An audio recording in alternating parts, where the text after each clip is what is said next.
Buying your medication is easy with City Drugstore's curbside pickup. WhatsApp our certified pharmacist at 662-8769 with your requests. For prescriptions, take a clear photograph and send for review. We will engage you in dialogue and then provide a quotation and link for payment. You can then pay via TDC's online payment portal. And once the transaction is complete, you'll be notified that your pickup is ready. Yes, it's that easy. Send your WhatsApp message to 662-8769 to order your medications today with City Drugstore's curbside pickup service.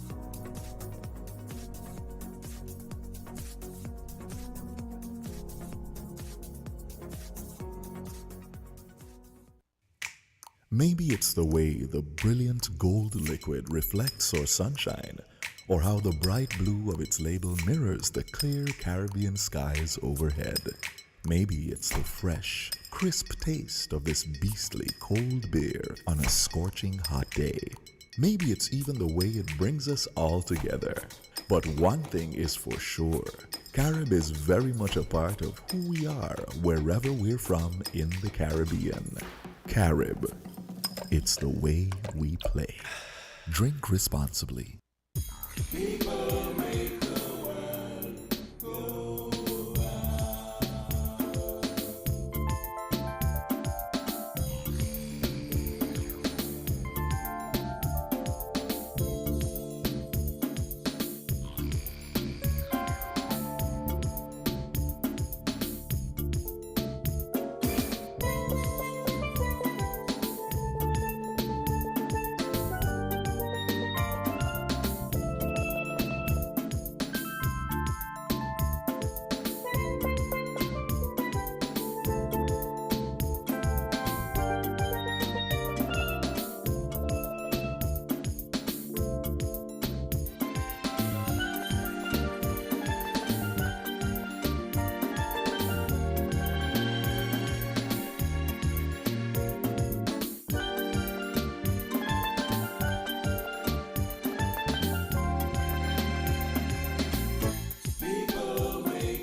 Good morning, and welcome to Inside the News here on WinFM 98.9 for Saturday, October 22nd, 2022. I'm your host, Devon Cornelius. Thank you so much for tuning in.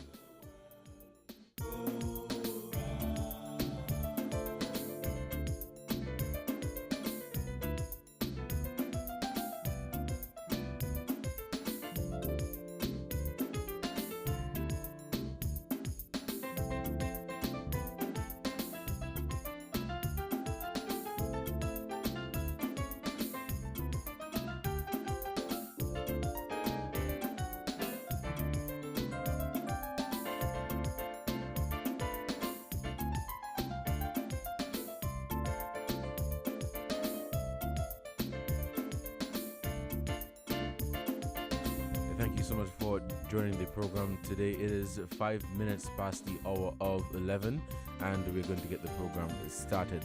Of course, the numbers to call are 466-0989, 762-0989, or 662-0989.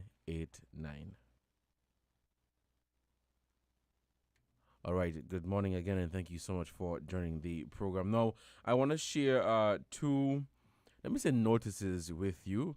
And of course, this has to do with the Parliament, the opening of Parliament, which takes place next Tuesday, October 25th, right here in St. Kitts. Now, firstly, the Premier, the Honourable Mark Brantley, who is the leader of the Concerned Citizens Movement, CCM, has been appointed leader of the opposition in the National Assembly of St. Kitts and Nevis. Brantley, the elected representative for Nevis 9 in the August 5th general elections or federal elections, received his instrument of appointment from His Excellency Sir S.W. Tapley Seaton, Governor General of St. Kitts and Nevis, on October 10, 2022.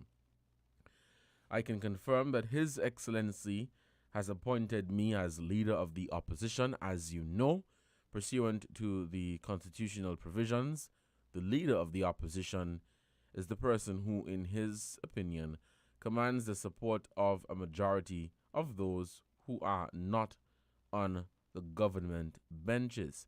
There are currently 5 elected members on the opposition benches, 1 from PLP, 1 from PAM, and 3 from CCM. And so certainly the CCM has a majority of seats on the opposition benches. And it was the considered view that, based on my own experience in the parliament and based on the time that I've spent there, that I could provide the support in that position. I could provide,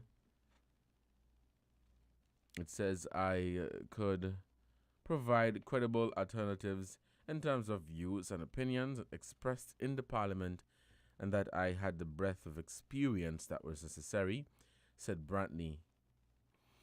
Premier Brantley began his parliamentary career at the National Assembly as opposition leader in August of 2007. Having won a by-election on Nevis in 2007, he served as opposition leader up until 2015. He pledged that as leader of the opposition, he would continue to engage in mature and meaningful debate in pursuit of the advancement of the country and people of St. Kitts and Nevis. At the same time, the opening of the new session of Parliament is scheduled for Tuesday, October 25th, 2022, at the St. Kitts Marriott Resort Ballroom in Frigate Bay, and the opening session will be preceded by a guard of honor, which will take place at 9:30 a.m. in the Grand Plaza, in accordance with Section 46 of the Constitution of St. Christopher and Nevis.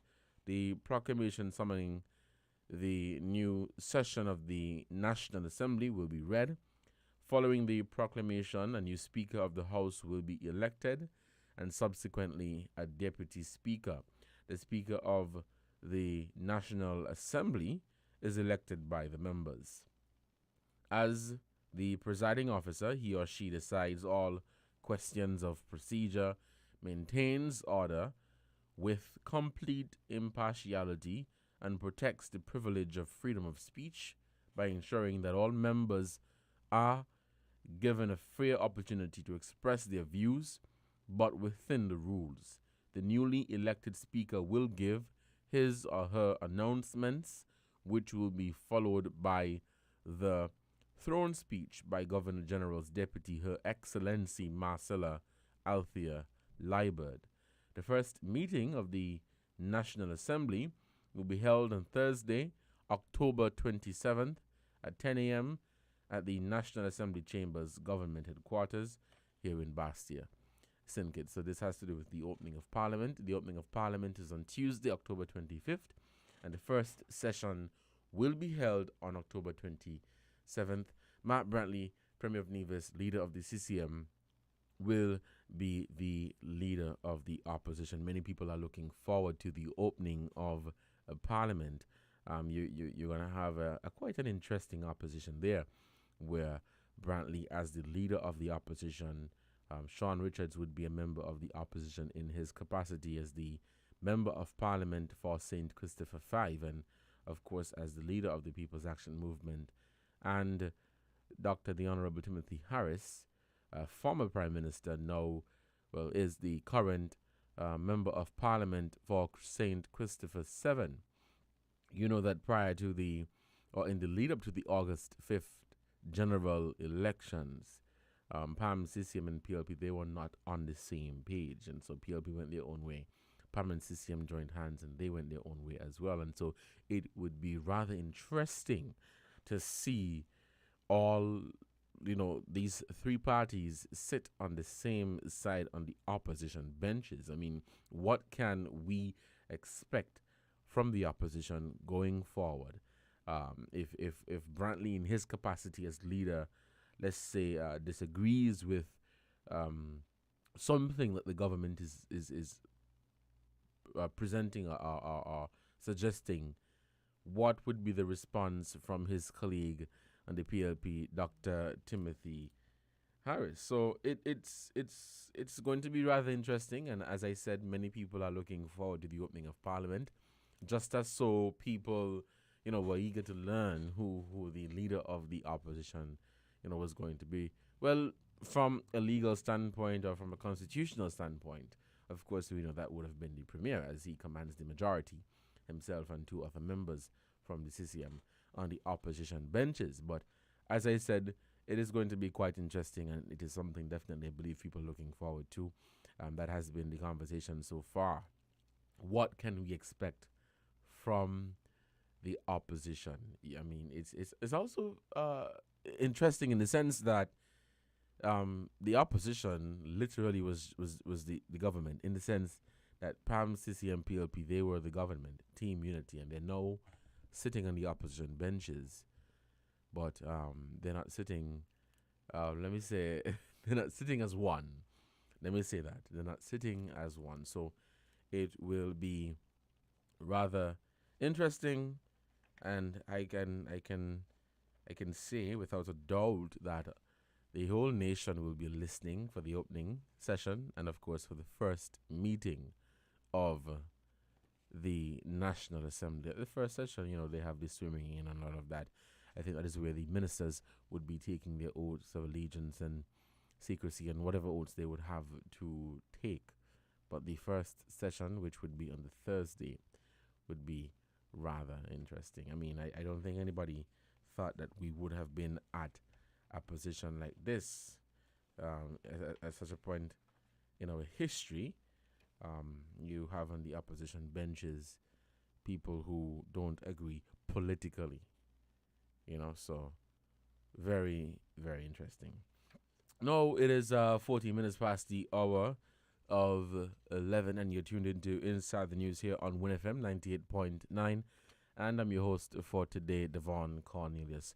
I'll be going into getting into my topic, what I want to discuss today, and of course, the phone lines will be open for you to lend your contribution at 466-0989, 762-0989, or 662-0989. We are also live on social media, so you can check out our social media platforms. That is Win Media SKN, WINN Media SKN, our Facebook and YouTube pages, and of course our website at www.winmediaskn.com for the latest in local, regional, and international news, entertainment, and sports. This is Inside the News. We'll take a short break to give a shout out to our sponsors, and when we come back, we'll continue Inside the News right here. Let's take this break, and we'll be right back. We're different. We're 98.9. 98.9. Win FM. People make the world go round. TDC Financial Services. We're here for you to help you make your dreams come true. Whether your needs are big or small, we'll support you with them all. TDC Financial Services. We are strong. TDC Financial Services. This is where you belong. TDC Financial Services, where money is made easy. Maybe it's the way the brilliant gold liquid reflects or sunshine, or how the bright blue of its label mirrors the clear Caribbean skies overhead. Maybe it's the fresh, crisp taste of this beastly cold beer on a scorching hot day. Maybe it's even the way it brings us all together. But one thing is for sure, Carib is very much a part of who we are wherever we're from in the Caribbean. Carib, it's the way we play. Drink responsibly. People make the world go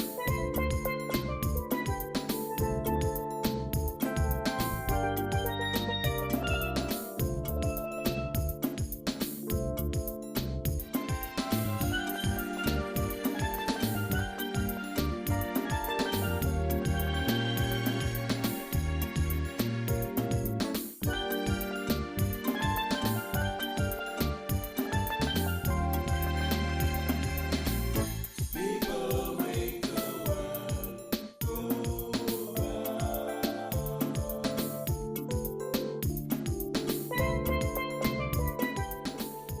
Welcome back to Inside the News here on Win FM 98.9. I'm your host for today, Devon Cornelius. Thank you so much for joining the program. It is 18 minutes past the hour of 11. 18 minutes past the hour of 11, and I'll get right into the topic that I want to touch on for today. Now, in the last 24 hours, there has been, or a lot has been said surrounding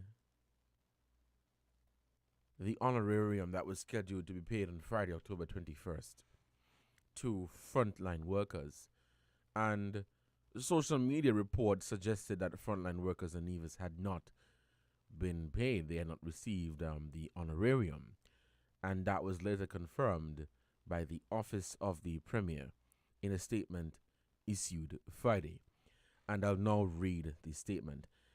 The Nevis Island administration has been made aware through media reports of the decision of the federal cabinet to pay an honorarium to frontline workers on St. Kitts. An announcement was made on Thursday, October 20th, 2022, that the honorarium fixed at 2,000 EC dollars would be paid on October 21st, 2022. The 24-hour time frame of the media reports has not allowed the Nevis Island administration the opportunity to determine the complete list of eligible workers on Nevis and their payment. The Nevis Island administration is committed to ensuring that all frontline workers who actually worked and assisted during the COVID-19 pandemic are provided with this token of appreciation. Once the lists are complete, the administration shall ensure that eligible workers receive their honorarium and shall provide additional information shortly as to payment. The Nevis Island administration is grateful for your patience in the circumstances. Now, what was the reason for this? Why weren't frontline workers on Nevis paid? When will the frontline workers on Nevis be paid? Who will pay the frontline workers on Nevis? These are the relevant questions. These are questions that people are asking, have asked. Now, let me state for the record that the payment of an honorarium isn't a must. It's not something that you are entitled to do. So the administration does not have to pay an honorarium. The government doesn't have to pay an honorarium. So if the Dr. Drew administration decides to do so, that's fine. If the Brantley administration decides to do so or not, that too is also fine, because Again, paying of an honorarium is not a must. It is something that the administration or whoever, your employer, the business, the company, that is something for them to decide, for management to decide whether they feel that their employees deserve an honorarium. And of course, they will make the necessary arrangements and whatever, and then you would get your honorarium. So this is not a case where it is a must. It is something that was proposed by the current administration, that they would be paying an honorarium to frontline workers as a show of appreciation for their work throughout the COVID-19 pandemic, especially in the early parts. COVID began in March of 2020, and there were some workers who went above and beyond. There were some workers who really went out there and they did their part. And so what this administration is saying, we are going to show a bit of appreciation to you, and we are going to pay an honorarium. Of course, we all know when this honorarium talk also came about when it was later revealed that members of the National COVID-19 Task Force had received honorarium ranging from, I think, $500 to $27,000, right? But again, for the record, an honorarium is not a must. Now, during the August 6th press conference of Premier Brantley, I asked about the honorarium payment and if this courtesy would be extended to Nevis, because at that time it was already revealed from the administration here in St. Kitts that the government is in the process of compiling the necessary data, the information to pay frontline workers, exactly who is going to qualify, that they were going to issue a list to say that these are the workers that would qualify for an honorarium. So at that time, August 6th, and even prior to August 6th, it was already known, or I think it is safe for me to say that it was already known across the board that there is some intention from the federal government's end to pay an honorarium. They had been talking about it for quite some time, and I stand to be corrected, but I do believe that throughout the campaign, that was something that they talked about. They did say that if they were to assume office, that would be one of the initiatives or things that they would want to accomplish in the early parts of their time in office, that they would be paying an honorarium. According to the administration, that honorarium was paid yesterday. That was Friday, October 21st. Now, as I said, I was at the press conference with the Premier on August 6th, and I asked about the honorarium and if this courtesy would be extended to Nevis. Would frontline workers on Nevis receive an honorarium? I'll now play for you the Premier's response to that question. Take a listen. Regarding the announcement by the Prime Minister that frontline workers would be paid an honorarium, would that courtesy be extended to Nevis as well? Thank you. Mr. Cornelius, you have asked a question, and it is an important question, but one that I am not yet able to answer because I missed the opportunity yesterday to raise this with the Prime Minister. I really missed that opportunity. But it's a matter I need to raise with him because he's still trying to figure out what the parameters are of this honorarium. When he made the announcement, it was just prior, I think, to him leaving to go to the United Nations, so we didn't have a chance to speak. So if you forgive me, I'll come back to you with a response on that. But as a principle, I think yes, those who worked hard in Nevis, who worked hard to keep us safe, should be able to access whatever is being offered But in terms of the mechanics, who's going to benefit? And I'll tell you perhaps a little joke that once the Prime Minister made this statement, I didn't hear it myself, but the reason I knew about it is because, as we say colloquially, Tut Mun Saman Bagay start to call and say they're frontline worker. So some who did absolutely nothing during COVID say, listen, I'm a frontline worker. I'm a customs officer, or I'm a police officer, or I'm a fireman, or I'm a person who works at the hospital. I don't cut the grass at the hospital. That means I'm a frontline worker, so I need my honorarium. So, we need some parameters. We need to determine who qualifies. Now, I had thought that it would be the people on the task force and, those who really worked during that period of time. But I need some clarity before we can make an announcement. But in terms of a principle, I agree that they should benefit. That was the Premier in response to the question that I asked at the August 6th press conference hosted in Piney's Estate at the Cabinet Room of the Nevis Island Administration. It was with regards to the honorarium. So with that response, it brings me back to the questions that I asked earlier. What was the reason in terms of, why weren't frontline workers on Nevis paid?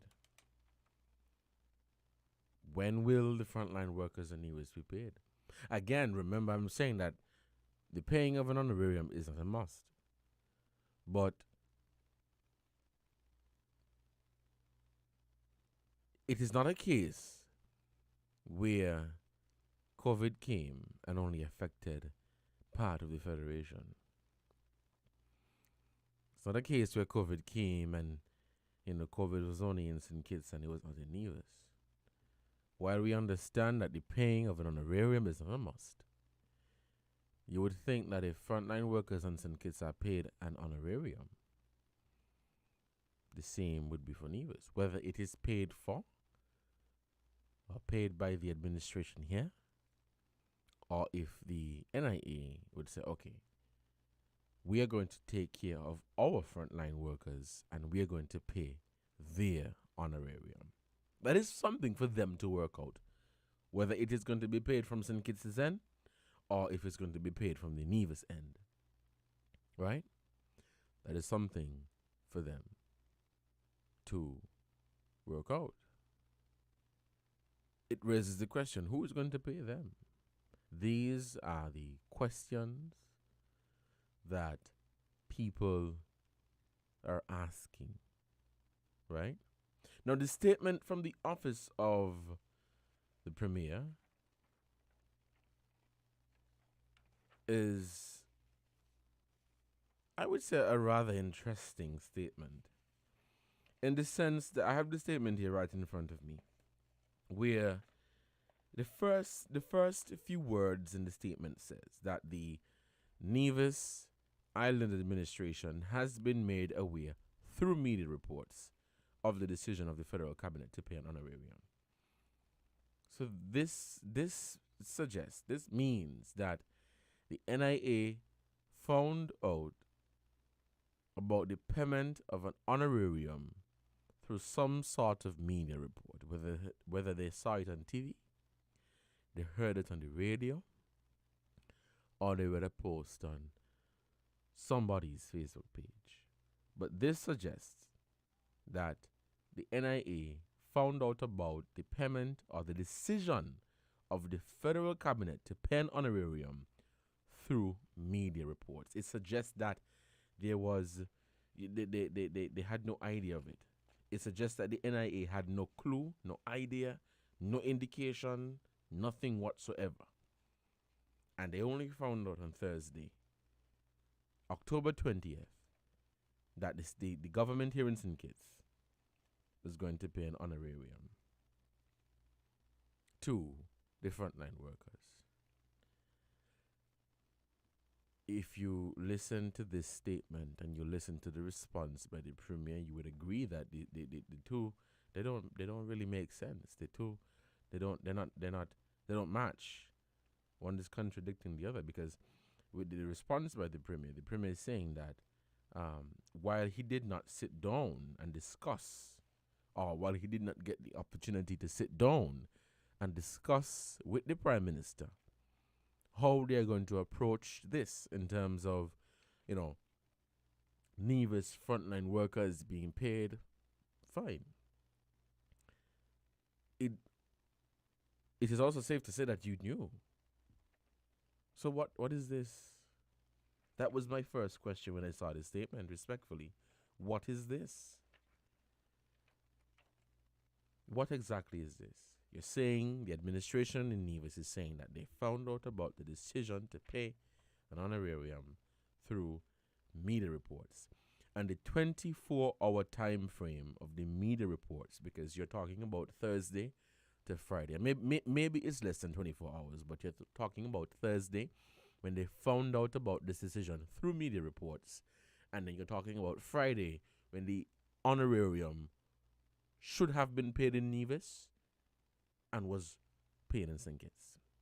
So the 24-hour time frame of the media reports has not allowed the NIA the opportunity to determine the complete list of eligible workers on Nevis and their payment. However, the statement did say that they do intend to pay them. They do intend to pay them, and that is something that they'll be working on. But I feel, and I think you guys, would understand where I'm coming from here. I fail to believe that nobody knew about this intention of the federal government. Not saying that the NIA should have been forced because, St. Kitts is paying one, so Nevis should pay one. Absolutely not. Absolutely not. That is not what I'm saying. Because remember, I said from the beginning that the payment of an honorarium is not something you must do. It is something that the administration took upon themselves to show appreciation to the frontline workers. But this statement suggests that nobody knew that the government in St. Kitts was going to pay an honorarium. Nobody heard about it. Nobody whatsoever in the NIA knew that an honorarium was going to be paid on St. Kitts. And they only found out about it because of media reports. Unbelievable. The phone lines are open and we're taking your calls at 466-0989, 762-0989 or 662-0989. What are your thoughts? Should the frontline workers in Nevis be paid, and by who? Well, who exactly should qualify, and in St. Kitts' case, who should or shouldn't have qualified? What are your thoughts? Because with the honorarium being paid yesterday, everybody, as the Premier said in his response to everybody, started to say, well, I am a frontline worker because I was working throughout the pandemic. I did this, I did that. So, automatically everybody, began to classify themselves, deem themselves as frontline workers. Of course, you can't pay everybody. That is something, we understand. You can't pay everybody. But there are some people who are seriously disgruntled and seriously, they're not pleased with the fact that they did not qualify or receive honorarium, because in their own opinion, in their own wisdom and their own judgment, they are a frontline worker, because wherever they were working, it was in response to the COVID-19 pandemic. We have our first caller on the line. We'll head to the phone lines and we'll take this call. Caller, good morning. You're on the air. Good morning. What about an honorarium for those who lost their jobs during COVID? All right, caller, thank you for your contribution. Your question was, what about an honorarium for those who lost their jobs during COVID? That's a very good question as well. I do believe that the Dr. Drew, at the first press conference of his administration, he spoke about efforts being made by the government to pay severance payments to workers who who were terminated. Yes. He spoke about at his press conference that I don't know where they are as we speak, but the Prime Minister spoke about efforts being made to make severance payments to those who were terminated. But for those who lost their jobs, I don't know. Let's head back to the phone lines. We'll take this call. Caller, you're on the air. Good morning. Good morning, sir. And how are you today? Oh, I'm not doing too bad for my age. Awesome. Good to hear. Yeah. And good morning to the listeners home and abroad. Concerning the honorarium in Nevis, yes, the frontline workers should get pay. And who to pay them? I would set it out like this. And I think a lot of people would agree and some would disagree. But most people would agree. I think the Navy should compile the list.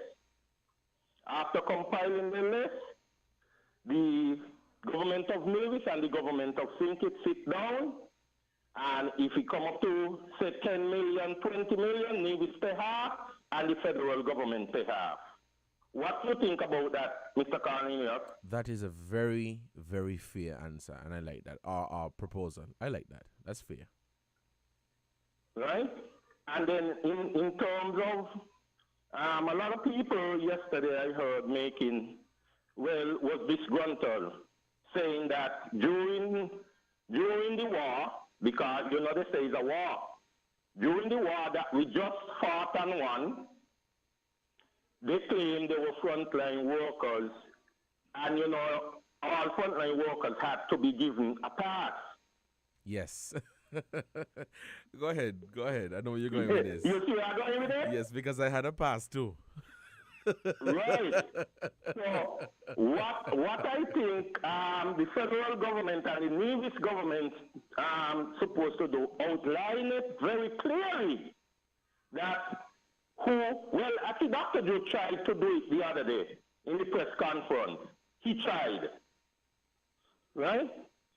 What they do, outline carefully and specifically, not because you was a frontline worker, you not necessarily qualified for the honorarium, and state the reason why, and then state reason who are qualified and the reason why they are qualified, and say, because you had to go to work and it was your shift and you were needed, that you had to get the pass and you had to show up to work, but you necessarily qualify you for the honorarium. Mm-hmm. Right? Yeah, and seeing that Nevis section get paid, I think this is good time now for the Premier of Nevis. You're going to love this idea here again too. And the Prime Minister of St. Kitts sit down now in a press conference, outline who is to get this honorarium and how St. Kitts came up with their part to pay certain sections of these persons' honorarium and certain sections did not get. This is their chance now to, as we just say, do house cleaning. Mm-hmm. It will be beautiful to see the Prime Minister and the Premier of Nevis sitting in a press conference answering questions on who qualifies, the reason why they qualify, those who are qualified, and the reason why they are not qualified. What do you think about that? I like that as well. Nice. So some of these disgruntled people will see why they didn't qualify, and some is not going to see it because on their behalf they work out. I had to get past, and I had to show. I had to be pulled over by police and security every time I go into work. So I was a frontline worker. This is the chance now to do house cleaning. Again. All right, caller, thank you so much for your contribution to this program. Now, I'll play this clip. This is the Prime Minister, the Honorable Dr. Terence Drew, in response to a question that I posed at the press conference on October 17. So listen to this clip. This is in response to a question I posed regarding the payment of honorarium. Take a listen. Government consider frontline workers, and what formula is being used to determine who qualifies for payment? As you know, what happened the last few months with respect to the frontline workers, I had been advocating that those who were on the front line directly interacting with persons who would have been deemed high risk to transmit the virus, or those who would have had a high risk of catching the virus, that they should be given some sort of recognition through a tangible means. Meaning, it could have been a risk pay, it could have been some sort of allowance in recognition of that. You can clearly remember that I was dragged through the coals, and it was said, why am I advocating for that? This is a national event, and persons should put country above self, and we are patriots.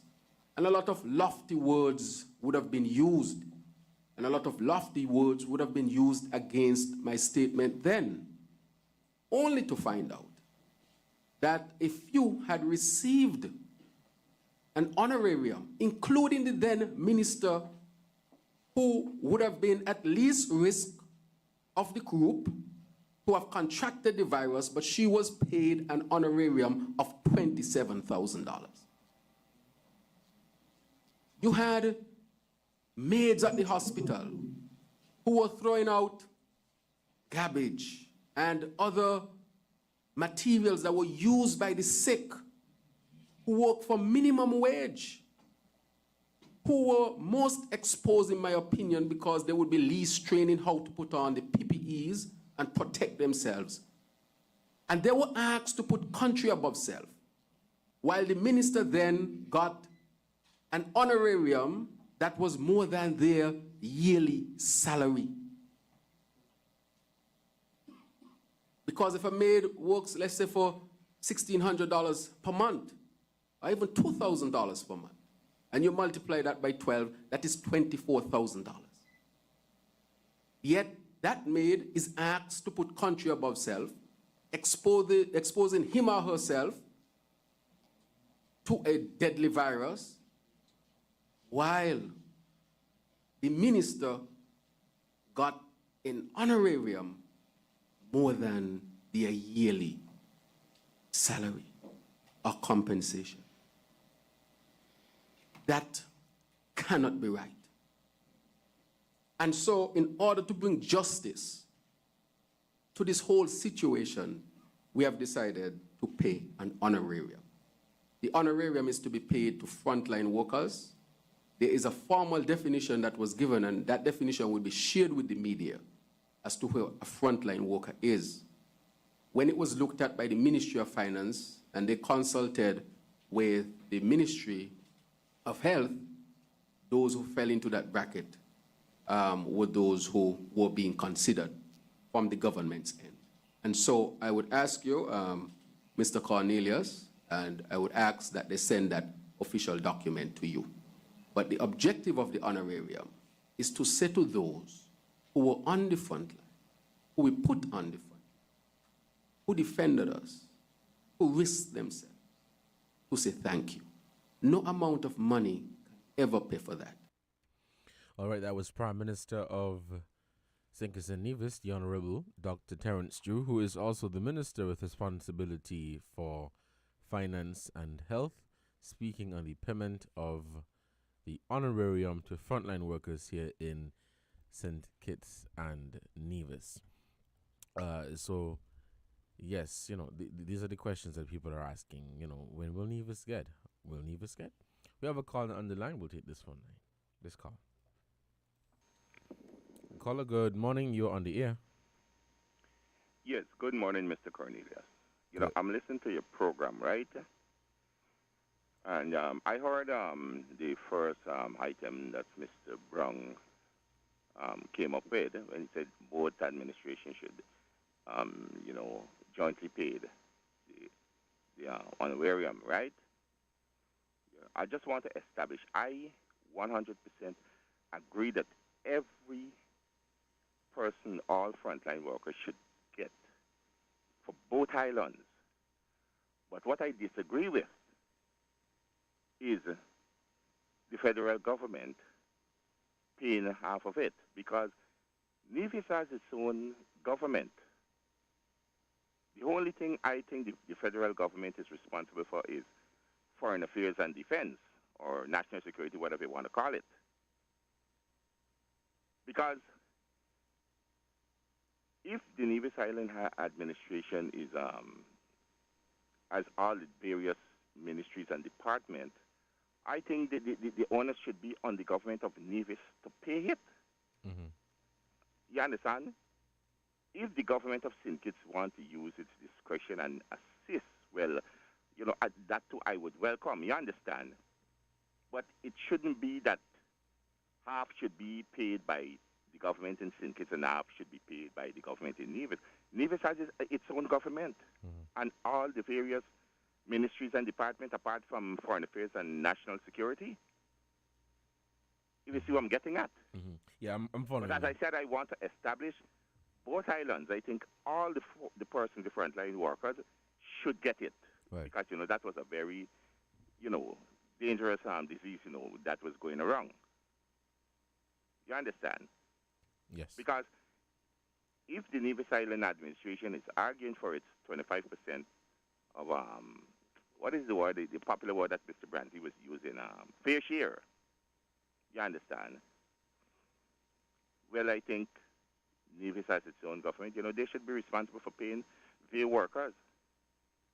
But I agree that everybody should get for both islands. But I don't think the central government should foot the bill in Bastille.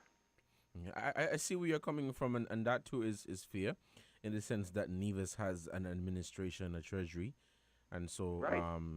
Again, you know, against the backdrop that the payment of an honorarium is not a must, and so if the government in Nevis thinks that frontline workers in Nevis should be paid an honorarium, then the government in Nevis should foot that bill.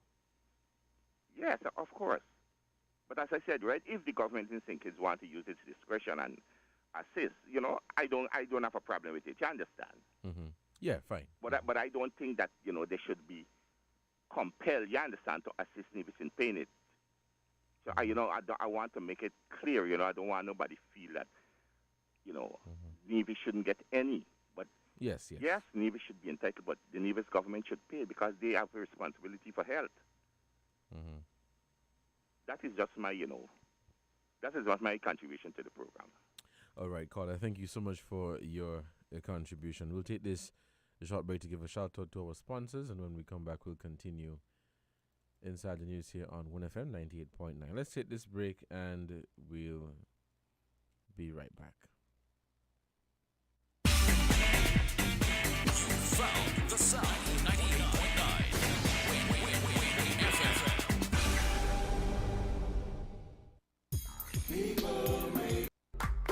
It's October, and the TDC Home and Building Depot has gone pink in support of breast cancer awareness. Shop in-store or online for our pink tag specials with up to 75% off selected items. And be sure to look out for our Flash Sales Fridays, where you get even more savings. Plus, every Saturday from 10 a.m. till 12 p.m., our team of health professionals will be in-house, offering free breast screening and the chance to win a free mammogram. So this October, remember to think pink. Think TDC Home and Building Depots. Terms and conditions apply. See stores for details. Maybe it's the way the brilliant gold liquid reflects our sunshine, or how the bright blue of its label mirrors the clear Caribbean skies overhead. Maybe it's the fresh, crisp taste of this beastly cold beer on a scorching hot day. Maybe it's even the way it brings us all together. But one thing is for sure, Carib is very much a part of who we are wherever we're from in the Caribbean. Carib, it's the way we play. Drink responsibly. People make the world go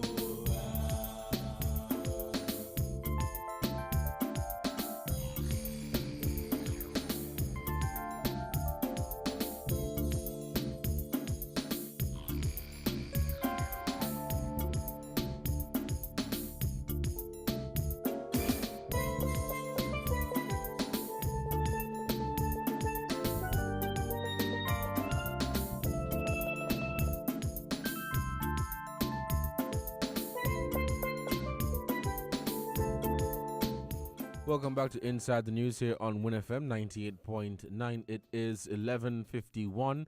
We break at 12 for the headline news, and when we come back, we'll keep the conversation going. The phone lines are open, and we're taking your calls at 466-0989, 762-0989, or 662-0989. What are your thoughts? Should the frontline workers in Nevis be paid, and by who? Who exactly should qualify? And in St. Kitts' case, who should or shouldn't have qualified? What are your thoughts? Call us and be a part of the conversation. So far, it's been an interesting conversation. A caller proposed that, with this honorarium, perhaps the Premier and Prime Minister sit down and have a conversation and work out, if the bill is $10, then St. Kitts pay half and Nevis pay half, or whatever the case may be. But for the most part, it is not a case where anyone is suggesting or proposing that the workers in Nevis should not receive an honorarium.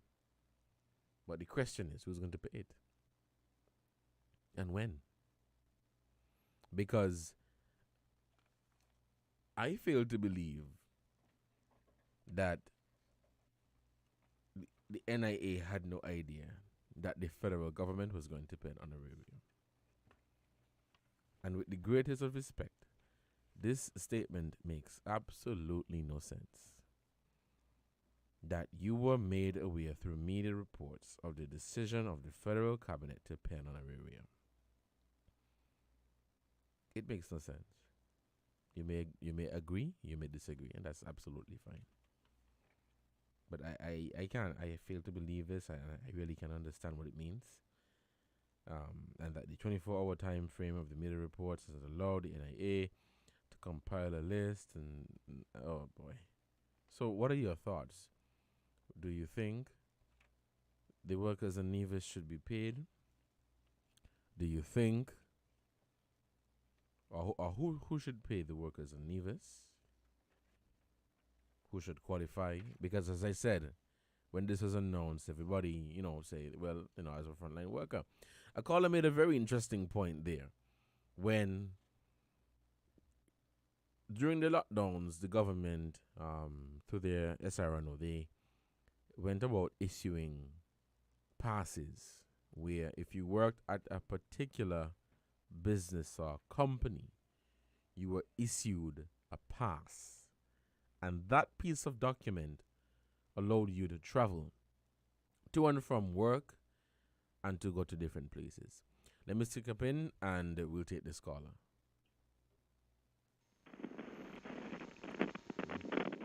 Caller, you're on the air. Good morning.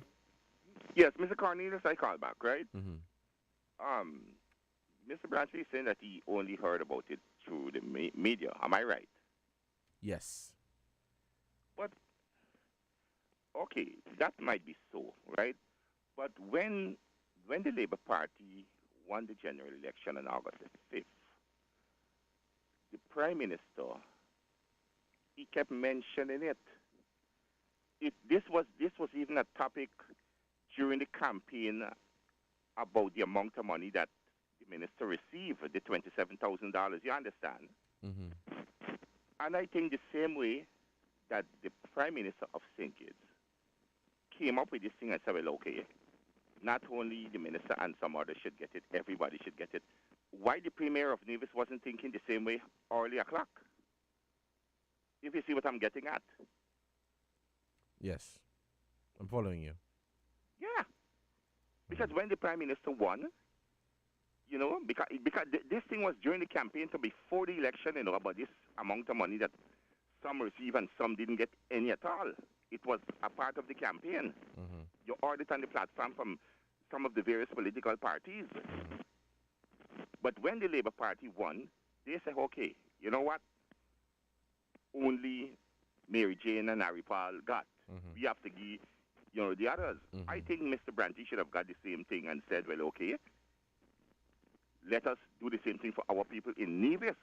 Mm-hmm. Why it take, had to hear it, just the other day in the media. Mm-hmm. Mm-hmm. So I hope people understand what I'm getting at. I follow you because, again, you know, with respect, I fail to believe and I fail to understand that the administration on Nevis is saying that they only knew about the payment of an honorarium through media reports. So you're telling me that throughout all this time, all this while, you only found out that the government in St. Kitts was going to make the payment of an honorarium on Thursday. Yeah, exactly. And not only that, according to Mr. Brantley, if I'm wrong, I stand to be corrected. I think Mr. Brantley said they had met, not for the honorarium, right? I think he said they had meetings already. You had meetings with the Prime Minister of St. Kitts already. It was reported that they met on a few occasions to discuss matters relating to St. Kitts and Nevis, between St. Kitts and Nevis, that is. Yeah, and you know, maybe that could have came up in the conversation. You know, if it didn't, maybe I don't know. Mm-hmm. I don't know, but it is kind of strange, you know, as you said, you know, listen only learning about it, you know, from in the media. It's kind of strange, you know. So anyway, that's my little bit again. All right, caller, thank you so much for your contribution to this program. It is 11:58, just 2 minutes before we break for the headline news. I've been your host here for Inside the News, Devon Cornelius. Thank you so much for your contribution to this program. When we come back, we'll keep the conversation going, and I want to hear from you, your thoughts on this. The phone lines, of course, will be open at 466-0989, 7620989, or 6620989. For those of you who just joined the program, I began by stating that Parliament is set to open on Tuesday, that is next Tuesday, October 25th, and the first official meeting would be on Thursday, October 27. Mark Brantley, Premier of Nevis and leader of the Concerned Citizens Movement, has been appointed leader of the opposition. We'll take this break for the headline news, and when we come back, we'll continue Inside the News here on WinFM 98.9. Of course, you can follow us on social media at WinMediaSKN, that is, our Facebook page and our YouTube channel. And you can check out our website at www.winmediaskn.com. That's www.winmediaskn.com for the latest in local, regional, and international news, sports, entertainment, and the list goes on. We'll take this break now for the headline news. When we come back, we'll have more Inside the News right here on 1FM 98.9. Thank you so much for joining the first hour. I'll be right back. You found the sound. 98.9. Win FM.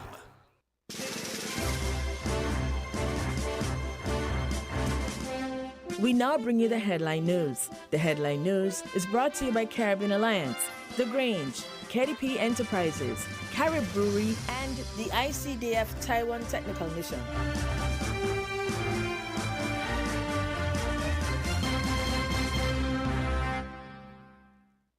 Did you know that the Grange Healthcare Facility is the first purpose-built, non-governmental healthcare organization on St. Kitts?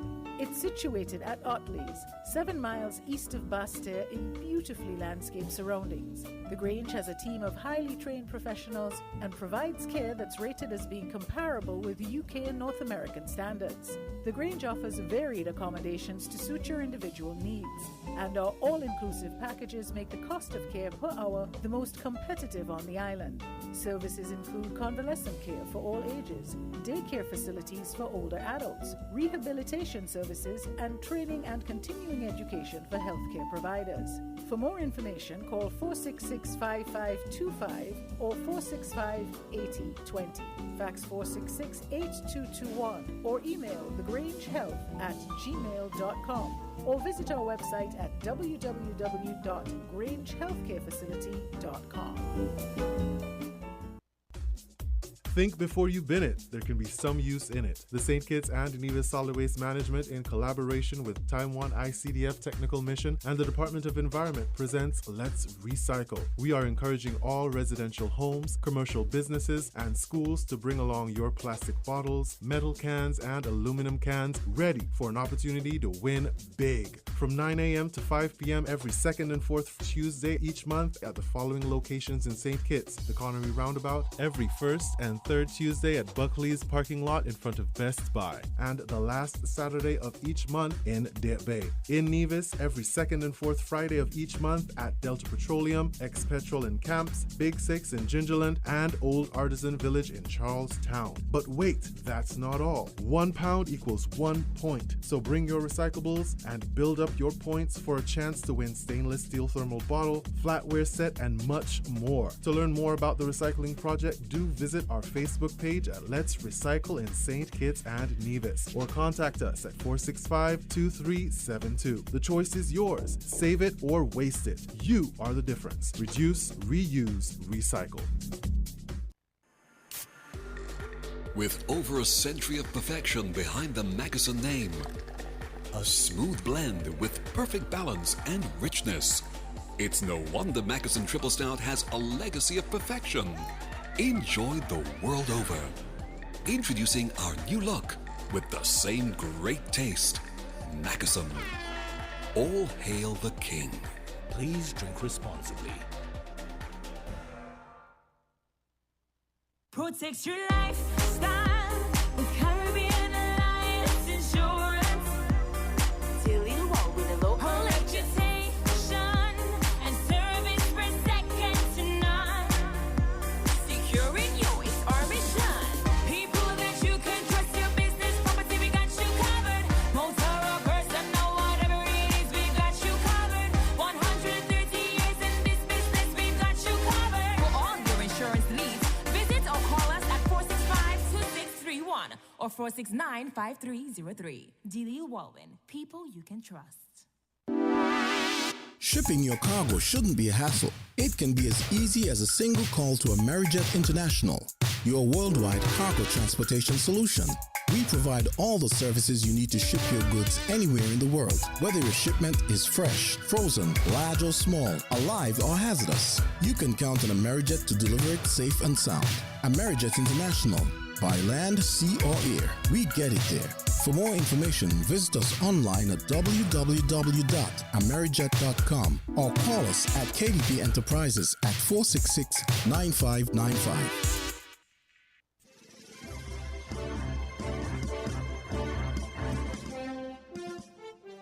With the WIN headline news, I am Kevon Brown. Making the headlines, Cabinet approves appointment of new St. Christopher and Nevis Social Security Board. New session of Parliament to open, new speaker to be elected. United Nations Security Council approves sanctions to punish criminal gangs in Haiti. Mexico urges U.S. and Venezuela to restore relations. Internationally, Malawi is struggling to cope with a cholera outbreak that has killed more than 100 people since March this year. Now, the details.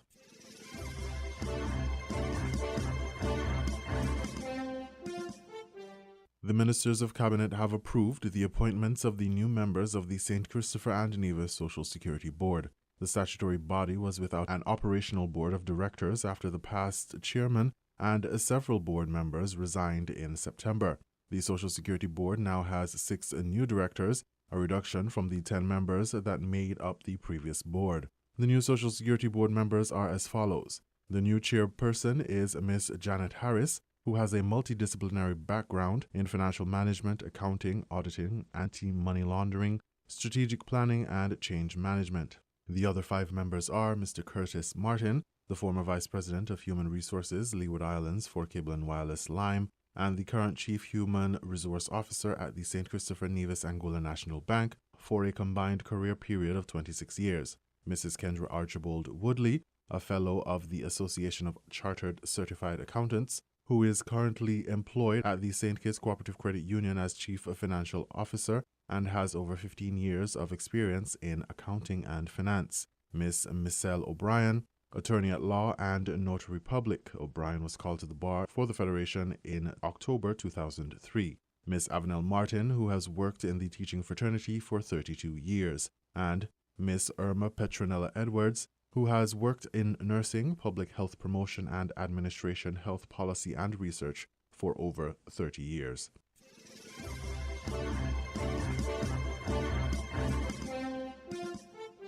A new session of Parliament will open on Tuesday, October 25th, 2022 at the St. Kitts Marriott Resort Ballroom in Frigate Bay. The leader of His Majesty's Loyal Opposition will be Premier of Nevis, Mark Brantley, leader of the Concerned Citizens Movement. According to a statement from the government, the opening session will be preceded by a Guard of Honor, which will take place at 9:30 a.m. in the Grand Plaza. In accordance with Section 46, subsection 1 of the Constitution of St. Christopher and Nevis, the proclamation summoning the new session of the National Assembly will be read. Following the proclamation, a new Speaker of the House will be elected and subsequently a Deputy Speaker.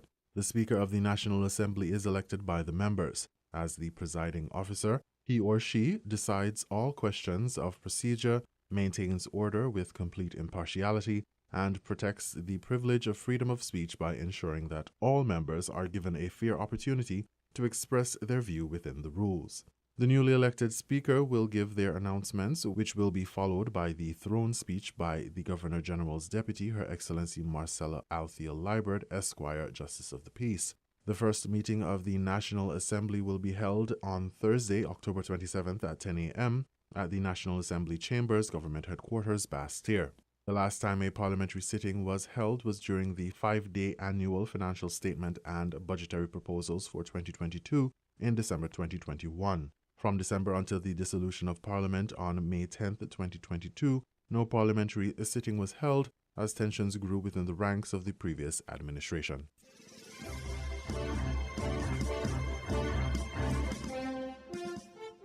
In regional news, United Nations Security Council approves sanctions to punish criminal gangs in Haiti. Mexico urges U.S. and Venezuela to restore relations. Those reports and more from Carib Update. The United Nations Security Council has approved a sanctions regime to punish criminal gangs in Haiti and called for an arms embargo on non-state actors as security, economic, and health crises deepen in the Caribbean country.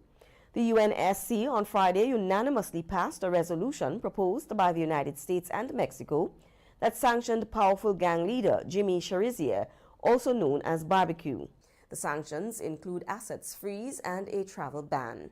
While Cherizier was the only target named in the resolution, the measure establishes a foundation for further sanctions going forward. Trinidad and Tobago's Prime Minister Keith Rowley says the region hopes for a renewed period of economic and political stability in the United Kingdom, since the alternative will have negative consequences for the many economies. He was reacting to recent political developments in London, including Thursday's announcement by Prime Minister Liz Truss that she will resign. Truss resigned after 45 days in office and after reversing her disastrous tax cut plans, which had panicked the British economy, and after the resignation of Home Secretary Sule Braverman. Rowley was quoted by a Trinidad newspaper as saying that instability in Britain is a problem for the entire region, given the integrated nature of the international economy. But Rowley said he was not surprised at this week's political developments in the United Kingdom. He said the Prime Minister's resignation was a predictable outcome, though it occurred earlier than expected. Mexican President Andrés Manuel López Obrador on Friday urged the United States and Venezuela to restore relations and pressed for Washington to allow more Venezuelans to enter the United States as migration reaches record levels. The United States last week announced a plan to grant up to 24,000 Venezuelans humanitarian entry amid efforts to deter increasing border crossings by Venezuelans who are fleeing economic hardship and political upheaval at home. David Burt has been re-elected as the leader of the Progressive Labour Party in Bermuda after a bruising campaign battle which he described as difficult. He defeated Curtis Dickinson, the former finance minister, 97 to 56 votes. Walter Roban, Home Affairs Minister, also retained his post as deputy leader in the face of a challenge by former cabinet minister Renee Ming in a 96 to 55 vote. Speaking to reporters after the vote, Burt refused to be drawn on whether he would offer Dickinson a return to cabinet after what the Premier described as a difficult PLP election process. But clearly, this has been a spirited election campaign. There are ideas and talents that we can all use, and we're going to take the time, as I said in the debate, to focus on restoring our relationships so that we can all move forward in the way that is necessary to deliver for the people of this country. Asked if he would behave differently in his new term as party leader, Burt vowed to engage the people more going forward. Well, I'm not entirely certain if it's a question of differently, but what is evident is that one of the things that we're going to do is, as a party, to get out and talk to persons more. When, we've been in a pandemic, it's been a difficult period, and during this election campaign, as all of us were meeting with members across the country, it was good to educate persons, to speak to persons, to interact with persons, and I think it's important that Progressive Labour Party return to that. Guyana's President Irfan Ali has appealed to opposition political parties there to contest the March 13, 2023 local government elections as part of the process to improve the conditions in towns and villages. His call comes after the Alliance for Change on Thursday said it would boycott the local government elections over concerns about the voters' list being bloated with the names of deceased persons and immigrants. We urge all stakeholders to participate fully in this process. We ask all political parties in opposition to get ready. You have long enough notice to be part of this democratic process. Georgetown Mayor Obraj Narain has also hinted that his People's National Congress reform-led A Partnership for National Unity might also boycott the polls. But Ali said the holding of local government polls was in keeping with its promise, now that the Guyana Elections Commission has said that it would be ready. He said the local polls for the 10 towns and 70 neighborhoods councils would be part of a process to curb poor governance. This is the time for us to come together. This is the time for us to strengthen our governance system, to work towards building a system that delivers to our people.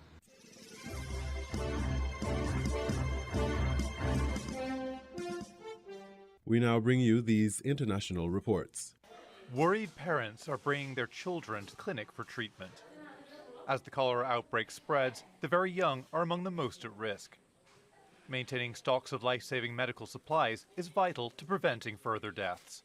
We are going to start giving the cholera vaccine. We are glad that WHO are going to assist us with about 2 million doses of cholera vaccine, and we expect the consignment in the next 2 weeks. There was a small crisis because we didn't have enough IV fluids, but I'm happy that as government we have managed to procure IV fluids worth over 200 million kwacha. Malawi's cholera crisis began in March after a series of tropical storms. The destruction of infrastructure and contamination of water supplies caused an outbreak that spread across the country. The main risk factor that we had established and the team had established was low wash activities, that's water and sanitation issues. There's low coverage of latrines along the shorelines. Cholera is also on the rise elsewhere in the world, particularly in Haiti and Syria. The World Health Organization is calling for more resources to deal with the crisis. The number of outbreaks has forced them to lower their treatment standards from 2 doses of vaccine to a single dose. We can't end the pandemic because we're not prepared collectively to put in place the basic human rights of water and sanitation and basic immunization in those areas at risk. And it's a sad day for us to have to go backwards to go to a one-dose strategy, which is life-saving. It's an emergency measure. We shouldn't have to do it, and it is purely based on the availability globally of vaccine. Malawi is doing what it can to contain the outbreak, but it's a race against time. Rainy season is set to begin in November, creating conditions when diseases like cholera can spread even faster. Fintan Monaghan, Al Jazeera.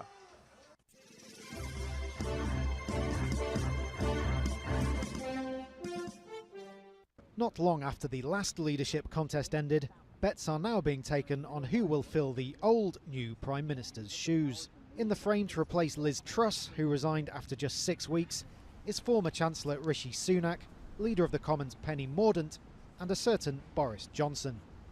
I think it's pretty chaotic. I think the Conservatives are more interested in their own personal gain than they are in what's right for the country. As they're saying that Boris Johnson's going to run again, it just all looks a bit silly, doesn't it? Do you know what I mean? Everyone's saying bring Boris back, aren't they? You know, speak to everyone, you see it on the news, bring Boris back, so let's bring him back.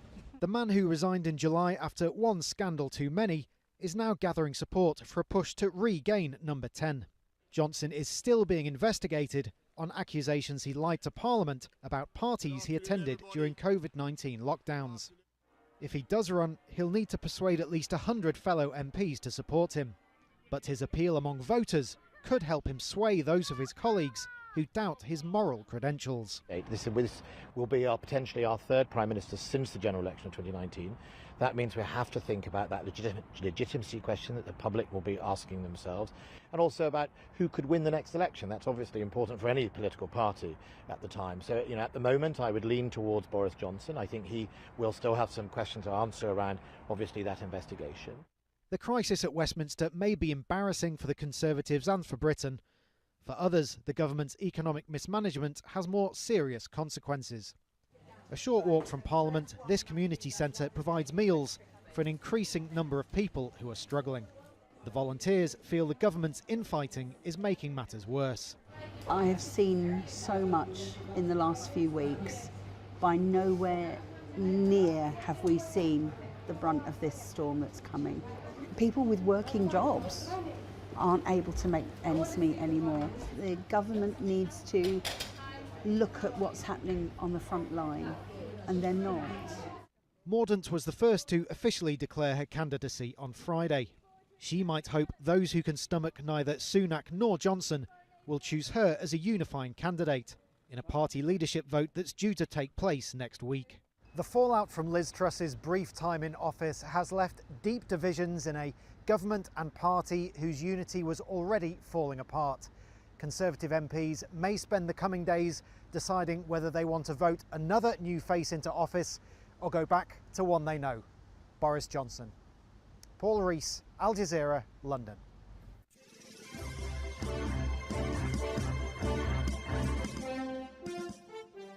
The Ukrainian government says Russia has launched a wave of airstrikes aimed at the country's civilian infrastructure. Reports suggest most missiles have been intercepted by air defense systems, but some have hit locations in the region of Lutsk, Rivne, Khmelnytsky and Chersk. 5 missiles fired at the capital, Kyiv, were shot down, according to an advisor to the president's office. Ukraine's energy distribution company said it would limit electricity supply in several regions, including Kyiv, while power outages have been reported across the country. Let's get the latest with our correspondent in Kyiv, Hugo Bichega. Hugo, bring us up to date. Yes, Samantha, another morning of Russian attacks targeting the country's electricity grid. We're getting reports of attacks across the country. In the central city of Cherkasy, critical infrastructure was hit. The entire city is now without power. And in the port city of Odessa, 3 people have been injured, again after infrastructure was hit. Villages across the region of Odessa in the south of the country are now without power. And in the western city of Lutsk, away from the front lines, 1 person was injured after another energy facility was hit. And we're getting reports of blackouts across the country. This morning, the energy distribution company said it would limit electricity supply to several regions of Ukraine, including here, the capital, Kyiv. And this seems to be part of Russia's strategy here in Ukraine to damage the country's electricity infrastructure ahead of winter.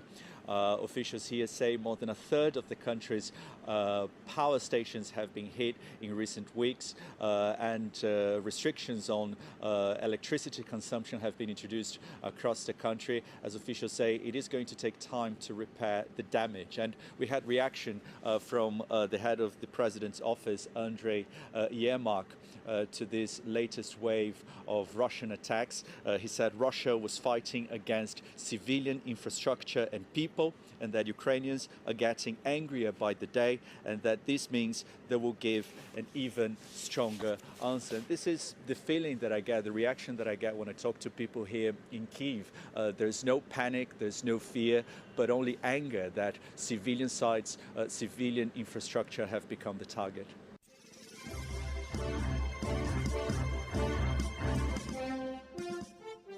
Much has happened since our last public hearing. U.S. lawmakers probing the January 6, 2021 attack on the U.S. Capitol on Friday issued a subpoena to former President Donald Trump, ordering him to testify under oath and provide documents to the Congressional Committee. In a letter to Trump on Friday, the committee wrote, quote, "We have assembled overwhelming evidence, including from dozens of your former appointees and staff, that you personally orchestrated and oversaw a multi-part effort to overturn the 2020 presidential election and to obstruct the peaceful transition of power." The letter set a November 4th deadline for documents and said Trump must appear for a deposition on or about November 14th. The former president could face criminal charges if he does not comply. He is not likely to cooperate with the subpoena and could simply try to run out the clock on a committee whose mandate will likely end early next year if Republicans win a majority in the House in November's midterm elections. But Friday's subpoena isn't the greatest potential legal challenge facing the former president. That could come from the U.S. Justice Department, which is probing whether Trump broke the law by taking government records, including about 100 classified documents, to his Florida estate after leaving office in January of 2021. The Washington Post on Friday reported that among those documents were highly sensitive intelligence on Iran and China. We've never seen anything remotely like this. Alan Lichtman is professor of history at American University and author of The Case for Impeachment. Not even Richard Nixon had faced so much legal jeopardy on so many different fronts. Why? Donald Trump believes the laws don't apply to him. While Trump has so far avoided serious legal consequences, Lichtman thinks those days may soon be over. I think the slam dunk case is the documents case. He clearly stole those documents. They absolutely don't belong to him. He did not turn them over when he was subpoenaed to do so. His lawyer sent a letter saying all the documents have been turned over when, of course, they had not. We are filing a lawsuit against Donald Trump. Trump's legal jeopardy doesn't end with the DOJ. He faces civil and criminal charges against his family's real estate business and a libel case brought by a journalist who claims Trump raped her years ago. The next test comes Monday as jury selection begins for a New York criminal trial in which the Trump Organization faces 9 counts of tax fraud and other charges. Trump himself has not been charged.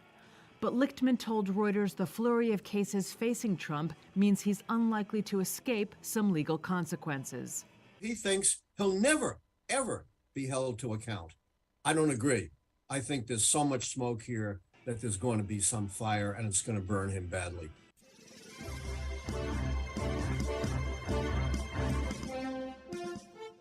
You were listening to the WinFM Headline News on 98.9. Our top stories were: Cabinet approves appointment of new St. Christopher and Nevis Social Security Board. New session of Parliament to open. New Speaker to be elected. United Nations Security Council approves sanctions to punish criminal gangs in Haiti. Mexico urges U.S. and Venezuela to restore relations. Internationally, Malawi is struggling to cope with a cholera outbreak that has killed more than 100 people since March this year. Thank you for listening.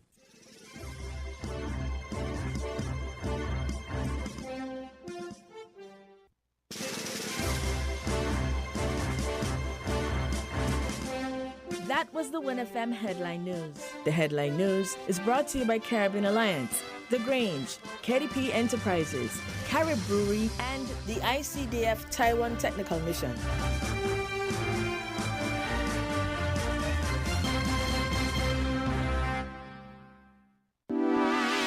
Shipping your cargo shouldn't be a hassle. It can be as easy as a single call to Amerijet International, your worldwide cargo transportation solution. We provide all the services you need to ship your goods anywhere in the world, whether your shipment is fresh, frozen, large or small, alive or hazardous. You can count on Amerijet to deliver it safe and sound. Amerijet International, by land, sea or air, we get it there. For more information, visit us online at www.amerijet.com or call us at KDP Enterprises at 466-9595. Protect your lifestyle. The Caribbean Alliance Insurance. Till you walk with a local reputation and service for second to none. Securing you is our mission.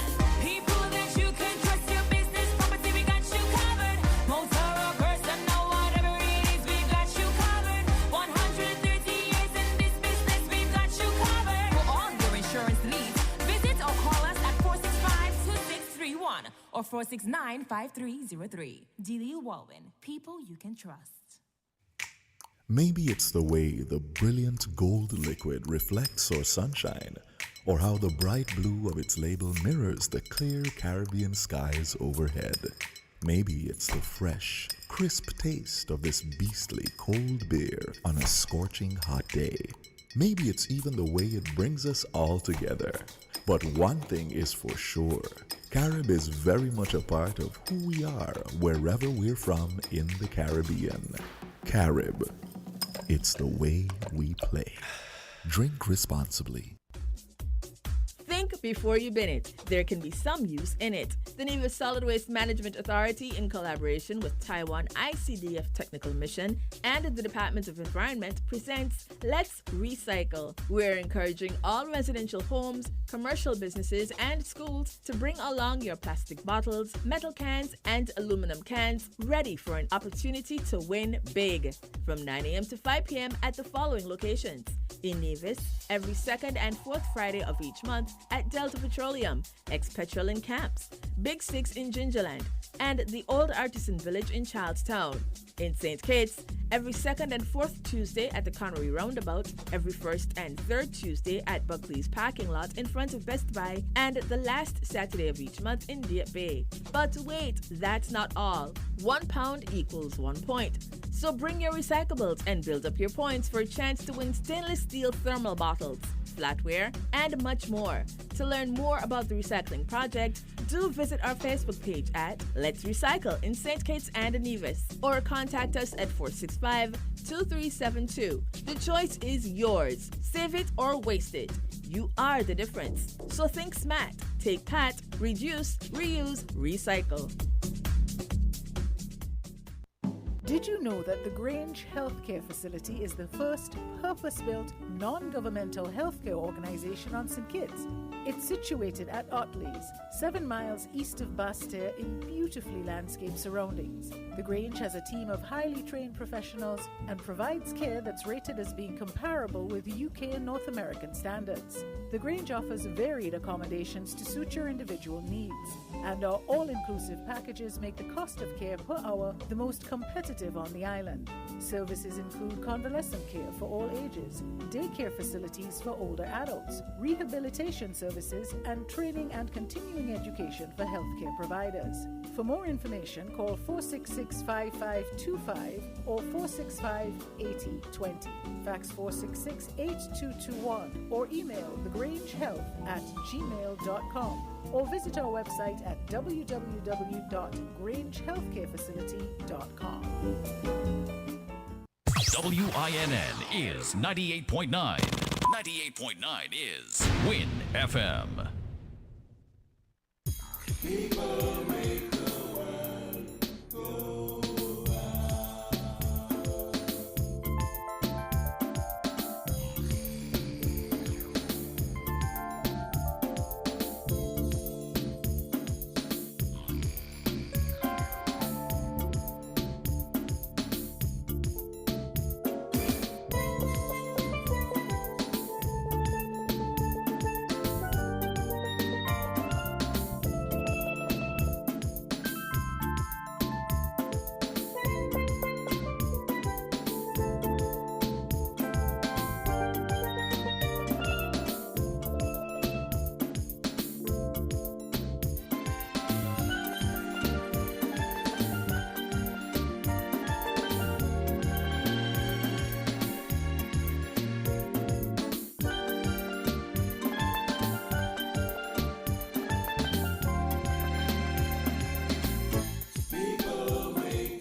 Maybe it's the way the brilliant gold liquid reflects our sunshine, or how the bright blue of its label mirrors the clear Caribbean skies overhead. Maybe it's the fresh, crisp taste of this beastly cold beer on a scorching hot day. Maybe it's even the way it brings us all together. But one thing is for sure, Carib is very much a part of who we are wherever we're from in the Caribbean. Carib, it's the way we play. Drink responsibly. If you need protection, you need one who you can trust. To secure your investment, you need one who'll do you just. TDC Insurance, we're the one that you can trust. TDC Insurance, you're always safe with us. TDC Insurance is your go-to insurance company for all your insurance needs.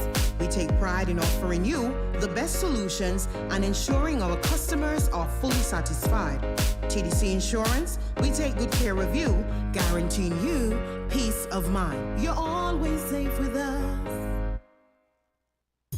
People make the world go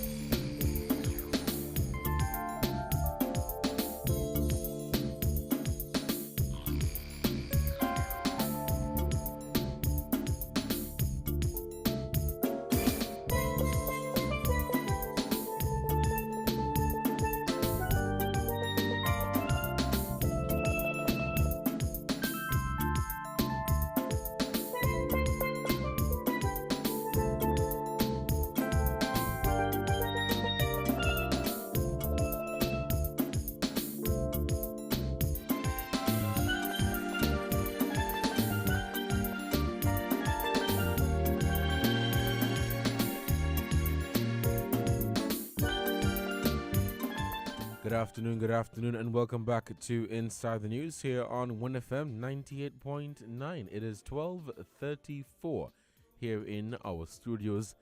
Thank you so much for joining the second hour right here on 1FM 98.9. This is Inside the News, and I'm your host for today, Devon Cornelius.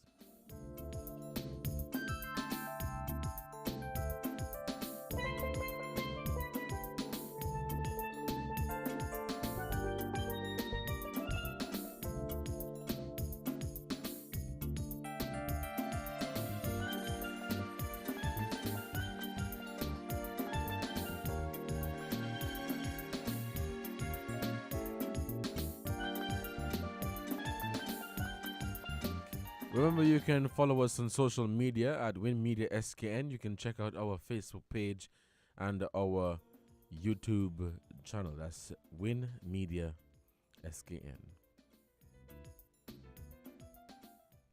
All right, welcome back to Inside the News here on WinFM 98.9. I'm your host, Devon Cornelius. Thank you so much for joining the conversation for today.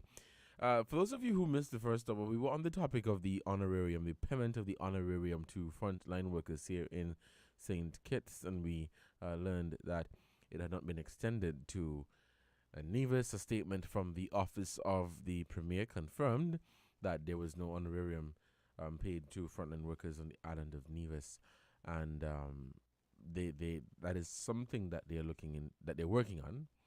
Let me say, but the reason for that is because the NIA said that they were not aware of the decision and had only learned so through media reports that the government here in St. Kitts would be making the honorarium payment or would be making the payment. And people have been sharing their thoughts and their views and opinions on this in terms of, whether they should be paid and by who, and who exactly should qualify. When they talk of the honorarium came about, again, I say many people began saying that they are frontline workers. Everybody was a frontline worker. Even people who were not even employed at the time, people who were not working at the time, considered themselves to be frontline workers. Everybody wanted to qualify for the payment of an honorarium. And okay, cool, yeah, I understand. I mean, you're getting a little extra change, and so you're going to do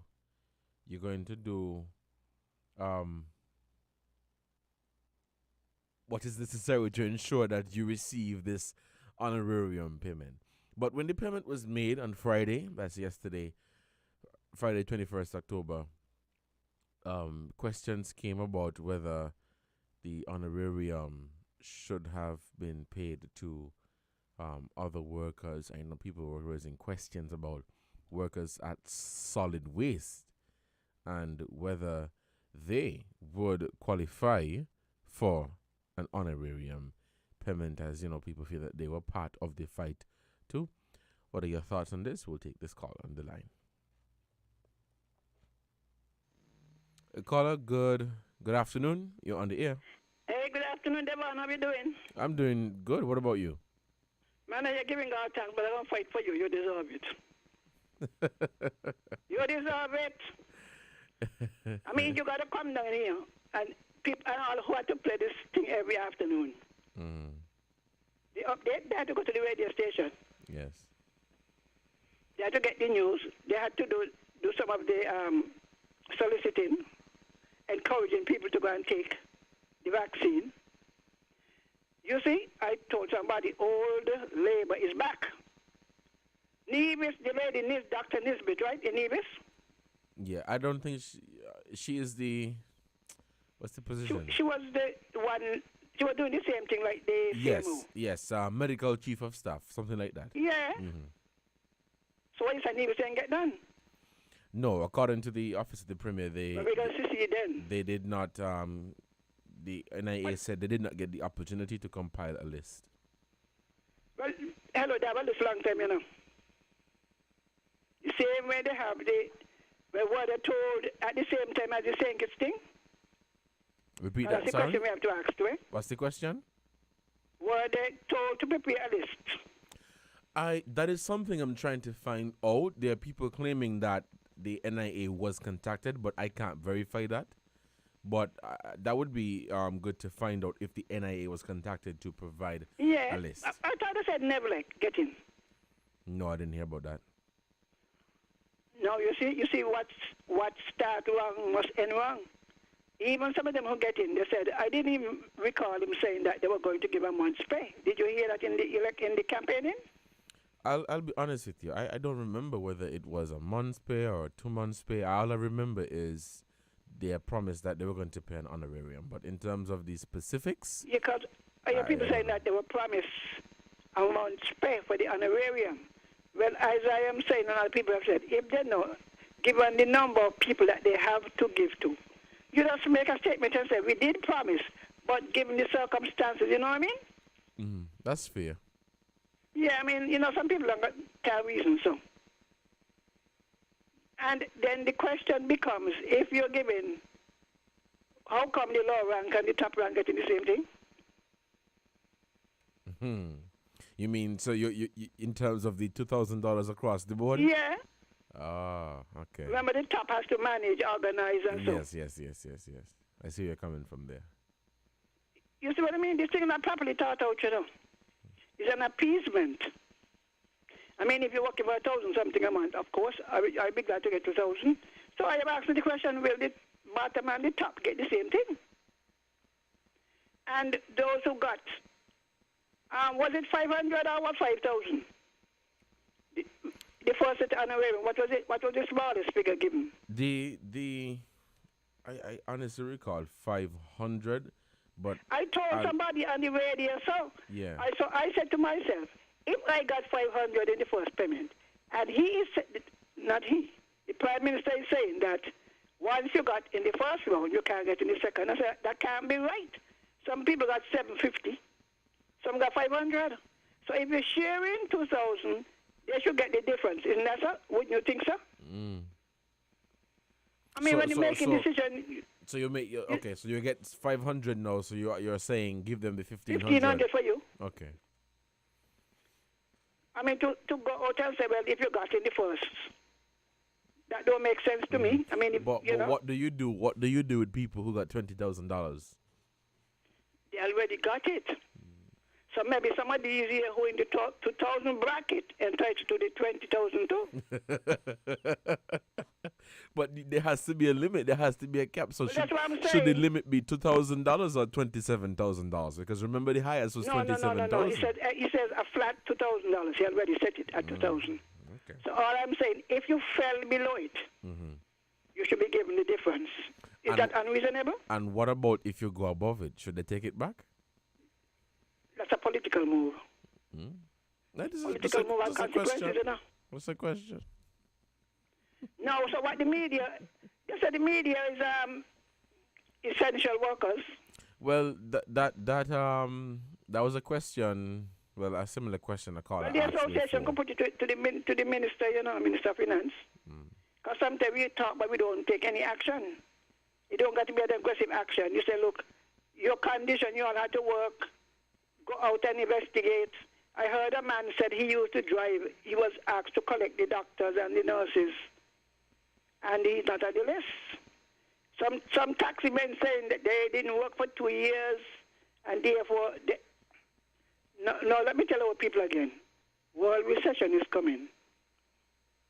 If you all want, make up your mind, if you are planning to eat off the citizenship by investment now, I have it spread out where everybody could get next year, think about it. Is that unreasonable? Is that unreasonable? I wouldn't say it is. I understand where you're coming from. But these kind of speeches the leader must make. You can't appease everybody now and then. We're back in the IMF. We're back in with all the money, and you hear what the IMF has said? All of your countries with the citizenship by investment, given the instability in the world economy, do not squander. They use the word squander, you know. Do not squander your surplus. They didn't say do not overspend or whatever, or overinvest. They said squander.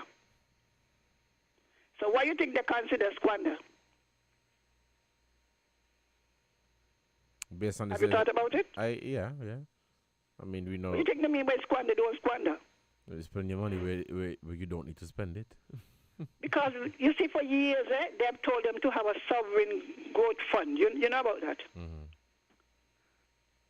Take a proportion of the money you get from citizenship by investment and set it aside for later incident. But if you're spending all and giving away all, when disaster comes, is everybody gone hungry, you know? So, Mr. Prime Minister, please to get proper advisors. While it is nice and everybody would really want to get the whole country want, me and all, because I was calling the radio station, I want mine, and Devon want his. But ZIZ get, you notice that? Yeah, I noticed. Well, if ZIZ get, then Win FM supposed to get Freedom and all the stations who broadcast. They report every day. Well, some people All might. right, then.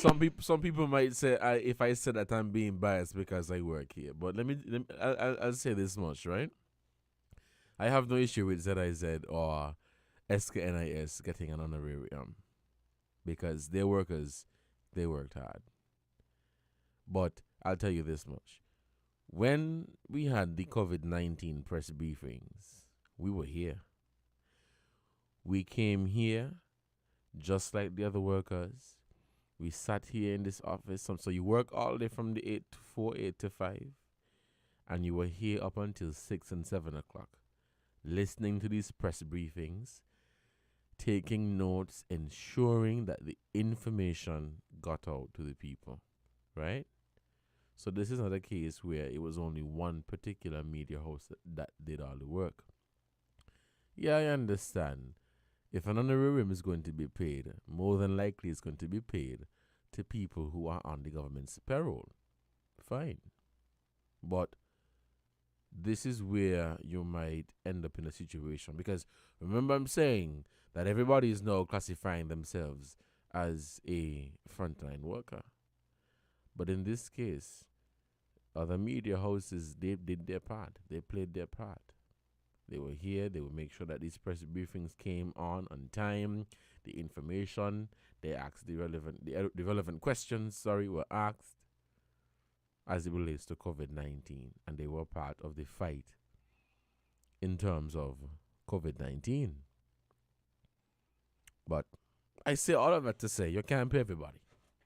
I mean, personally, I am not going to make a big fuss and make noise and say, you can't pay everybody. I totally understand. But, some people are going to say that they deserve. Others are going to say that you don't deserve or whatever. But in a situation like this, it's going to be really, really, really hard for you to please everybody with regards to this honorarium. But it's an interesting conversation, and we're going to wait to see what the NIA has to say on this and what can the frontline workers on Nevis expect with regards to their honorarium. Will they be paid? Who is going to pay them? When? Who is going to qualify? All of that information we're expecting would be shared with the general public, with the media, so people can be aware. Yes, we know the payment of an honorarium is not a must. It's just that, based on the circumstances, a token of appreciation. Fine. We have a caller on the line. Let's head back to the phone lines. A caller, good afternoon. You're on the air. Good afternoon, Devon. Good afternoon. How you doing? I'm good. About this honorarium, there's one thing that I notice about it, which I think is good, and that is, unlike remember when we had the payment for sugar workers, 60 million from Venezuela. Yes. Right. They made sure they made the criteria for getting that money very vague, so that they ended up essentially giving who they wanted to give. At least this time around, the criteria for getting was given up front, frontline workers, and clearly defined. Yes. Right? And so, really and truly, there should not be any outcry for who should get this money. Yes, sure, most people, a lot of people would feel they're entitled to it, when in fact I think they know better. All right? I look at this very much like almost risk pay, in that once you were in a situation where you could have been exposed more than other people, then you are entitled to an honorarium. I really don't see why there should be such a hullabaloo over who should get.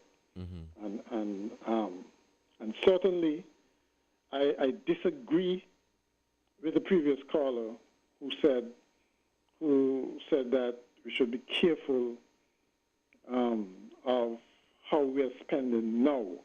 I think right now the economy can use a boost, so that if money goes into the hands of, and I'm talking about CBI money now, goes into the hands of ordinary people who are more likely to spend it, that would be good for the economy. And secondly, I think it's time that we don't leave it up to the government to decide how our money is spent. I think we all should have some degree of maturity and responsibility, so that we spend and save accordingly for looking at contingencies like rainy days and so on. Okay? But I think right now, coming out of COVID, when the economy was somewhat depressed, we should be, in fact, encouraging spending. And one way of doing that is to make sure that money is in the hands of mostly ordinary people who we know are the ones who are the consumers and would certainly do spending and so stimulate the economy. Right? One thing about the Navy's end of things, though. Yes, with regards to the honorarium. Where is who's going to finance that part of it? Well, that is it my the NIA or the federal government? That is my question, and that's a question that I'm hoping that somebody can respond to. Some would make the argument that the Nevis government should foot the bill. Others would want to say that the Sinkis government should foot the bill. What are your thoughts? Well, let's go back to when the civil servants got 10%, okay, and Nevis civil servants got 5%. There certainly was, I don't recall hearing a big outcry then that, well, we should get the same.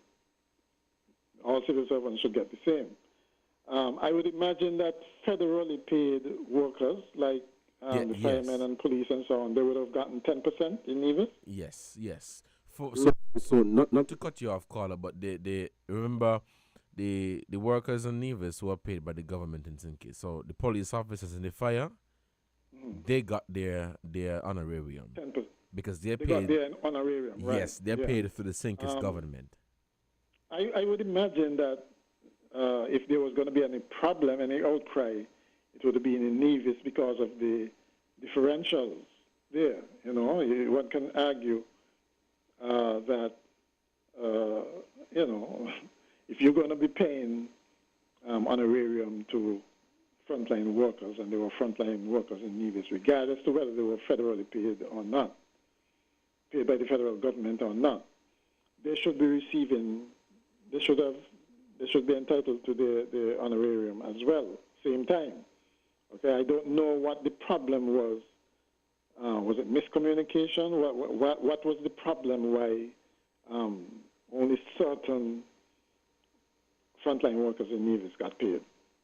That is what we are trying to determine, because the statement given here by the NIA, in my respectful opinion, does not make any sense. The statement here says that they found out about the decision of the federal cabinet to pay the honorarium through media reports. This suggests that they had no idea about it, and they only learned about it the Thursday, which was the day before the honorarium should have been paid. So perhaps, you know, that statement sounds mischievous at best.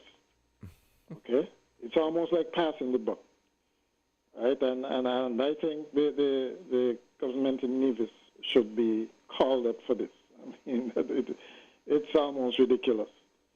Okay, whether or not they're going to be held to account, that's another matter altogether. Because, in my opinion, the premier in Nevis seemed to get away with practically everything short and murder. I don't know how come, but that's the impression I get.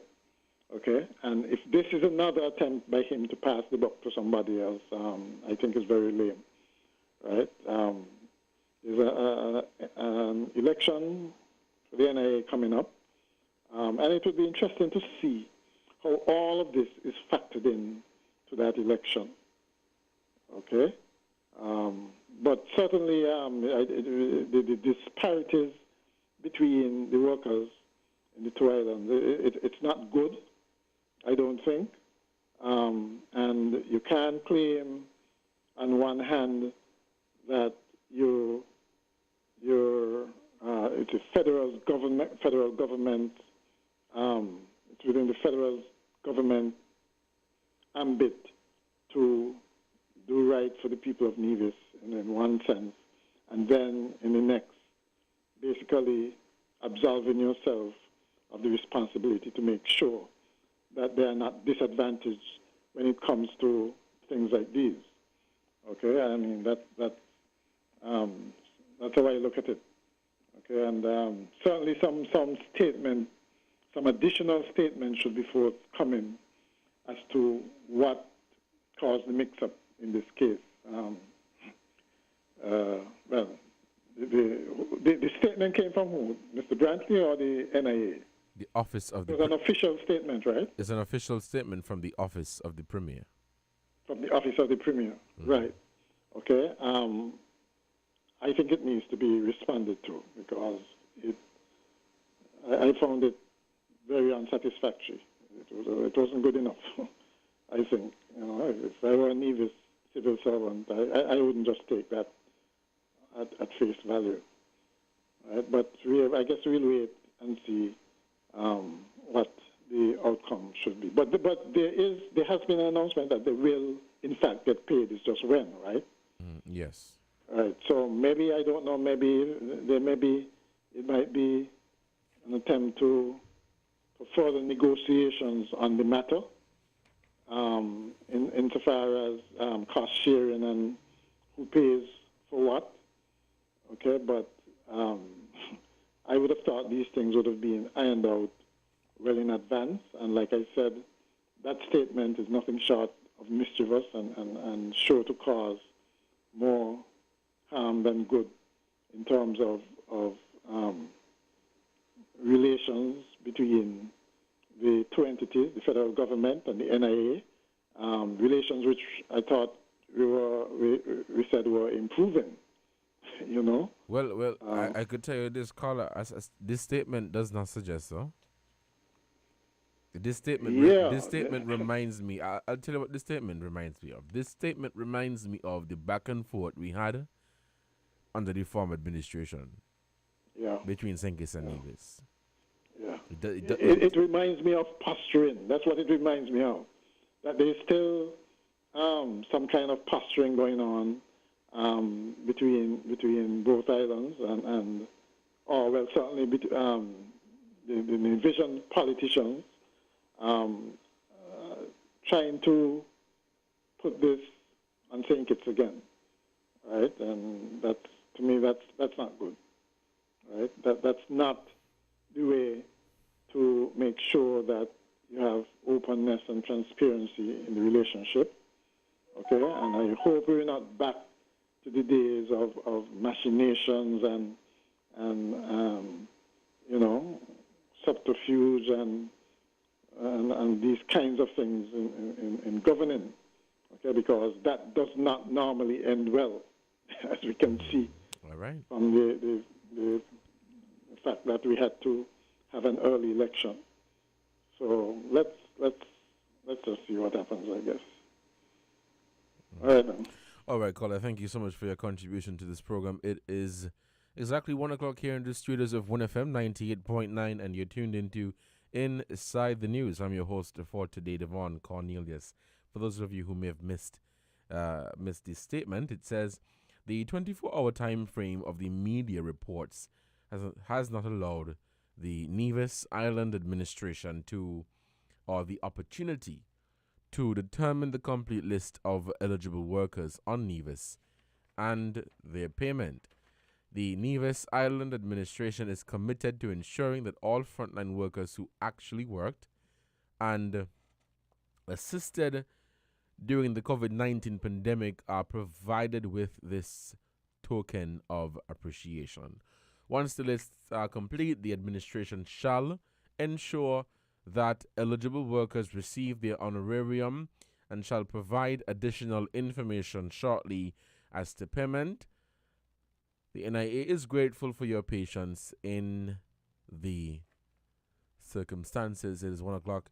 We will take a break to give a shout out to our sponsors, and when we come back, we'll continue Inside the News here on WinFM 98.9. We'll take this break, and I'll be right back. We're different. We're 98.9. 98.9. Win FM. People make the world go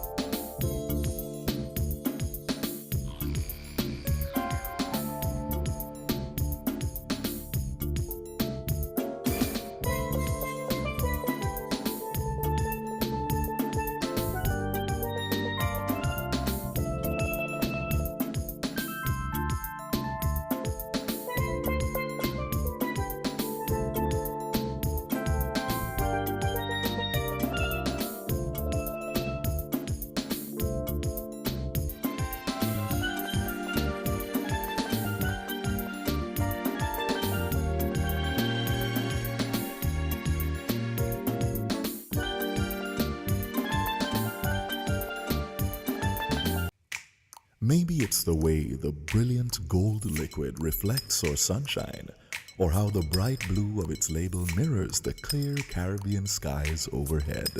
Maybe it's the fresh, crisp taste of this beastly cold beer on a scorching hot day.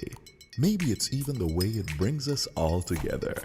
But one thing is for sure, Carib is very much a part of who we are wherever we're from in the Caribbean. Carib, it's the way we play. Drink responsibly. It's October, and the TDC Home and Building Depot has gone pink in support of breast cancer awareness. Shop in-store or online for our pink tag specials with up to 75% off selected items. And be sure to look out for our Flash Sales Fridays, where you get even more savings. Plus, every Saturday from 10 a.m. till 12 p.m., our team of health professionals will be in-house, offering free breast screening and the chance to win a free mammogram. So this October, remember to think pink. Think TDC Home and Building Depots. Terms and conditions apply. See stores for details. People make the world go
Welcome back to Inside the News here on WinFM 98.9. It's 5 minutes past the 1 o'clock hour. I'm your host for today, Devon Cornelius. The phone lines are open and we're taking your calls. We take this call right now.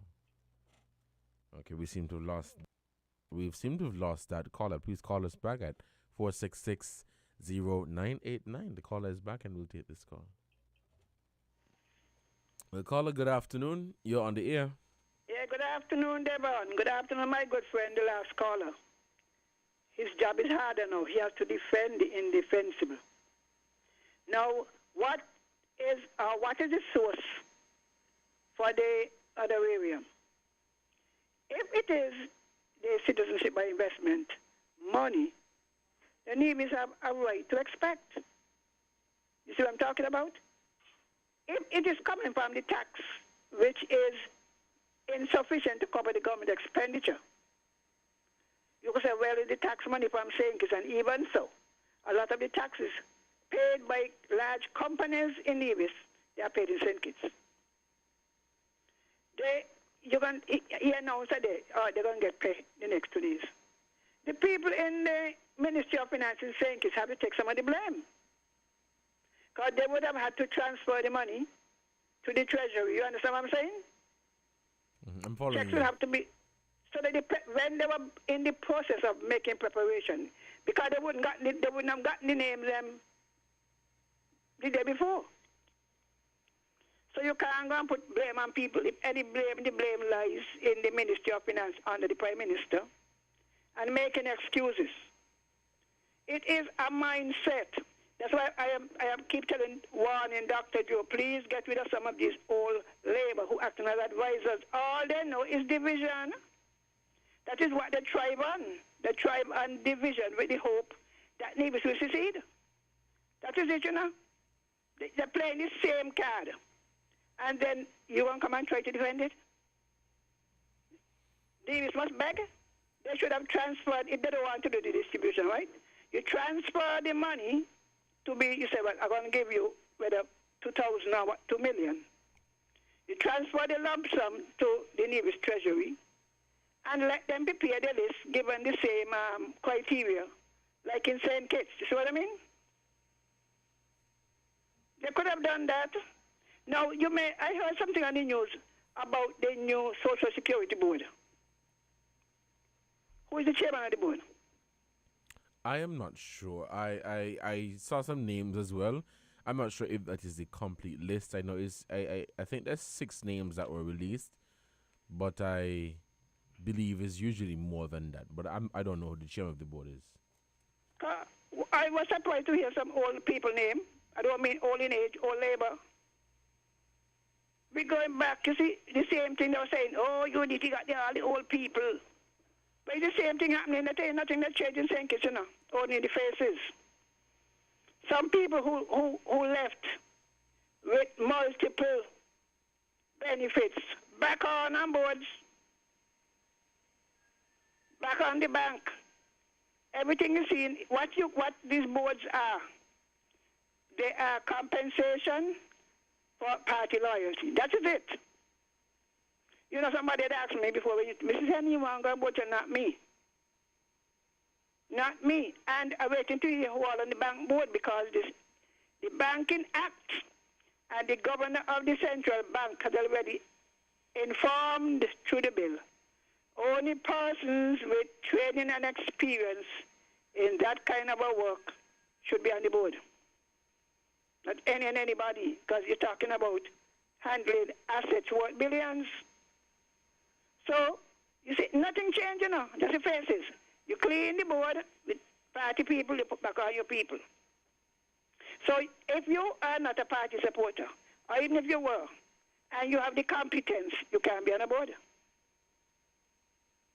2022, we are no further than 1978. Every government come to the same old story, and we say we have a new Prime Minister, young people. What are the young parliamentarians thinking? Even in the House and whatever. The issue with the Governor General, let me get to it. Now, he made a statement before the Governor General has stated his position. You notice that?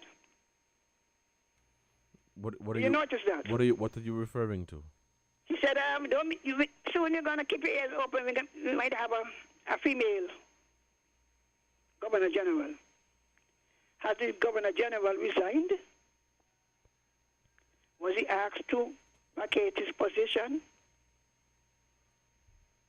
You see what I'm talking about? I'm not following you. What do you mean? Let me say it again. Mm-hmm.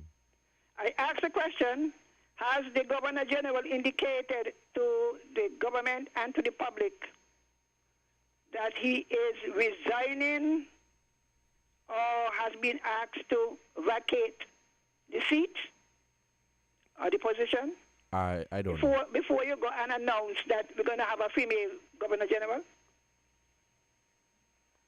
It's like one day you're on the radio, you hear, we will soon have another thing for the voices, and nobody tell you that. Well, you got to let upstairs. Yeah, but I don't understand what you mean. You don't understand what I mean? If I recall correctly, right? The Prime Minister said that very soon we may have a female Governor General. So what does that indicate? It indicates exactly what he said. That the present one is leaving, isn't that so? No. Oh, you mean no? If you're going to have a female governor general, you can't have two governor general. He said, this is what the Prime Minister said. Okay, maybe you're understanding it differently No, but to you me, understand right? why I said to No, you, no, 'cause you hold understand. on. The Prime Minister said very soon we may have a Governor General, right? I would take that to mean that currently the Governor General's deputy is Marcelo Liebert, right? Yeah. And if the current Gigi decides to resign, step down, or is asked to resign, whatever, then she would take up that role. That does not mean I understand that too, but the right. question is, Mhm. has he notified anybody of his intention to leave? I don't know. Because governor generals have worked across governments, you know. I don't know. That's You know that? that's a question for the Gigi to Yes, to answer. clearly, the Prime Minister said, well, we asked him to step down. And the thing about the bank and Mr. Bailey, because somebody read to me, oh, he resigned. And then when he was interviewed by Freedom, he said he had not resigned.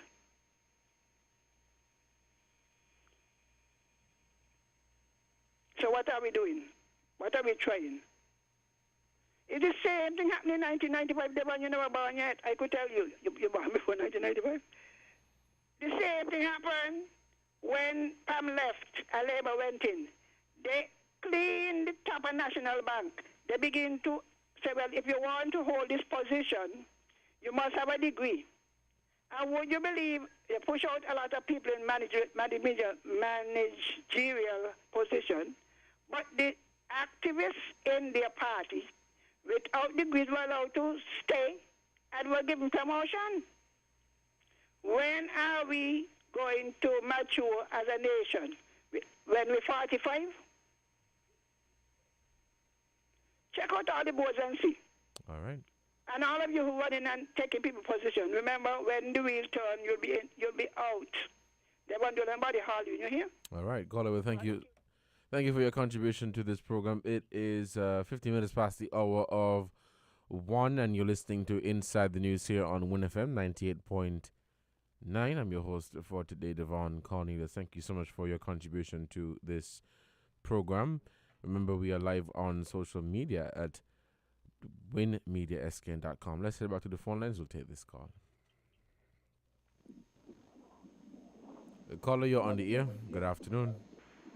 Hi, good afternoon, Devon. Good afternoon. How are you? How are you today? I'm doing good, thanks. Mr. Henry asked a curious question, and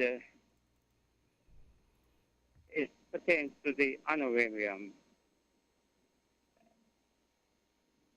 I would like myself to be informed as to what was the source of the money, the honorarium. She asked, what was the source of the honorarium? That's a good question. Well, in my speculative analysis, I'm only speculating. I'm not convinced that the source of the honorarium is the SIDF money, the Citizenship via Investment, the CBI money. I am speculating that the source of the honorarium is like what international donor countries, sponsors of, for instance, the honorarium was given because of the Herculean task and those who put themselves on the front line because of the COVID, right? Mm-hmm. And the threat to the COVID that which has spread like wildfires throughout nations, including. And so the honorarium, in my perspective, was sourced by a quote-unquote donor person, those who would have benefited tremendously from the outcome of the vaccine. Bearing in mind, Mr. Cornelius, the target was 70%, and then it went up to 80%.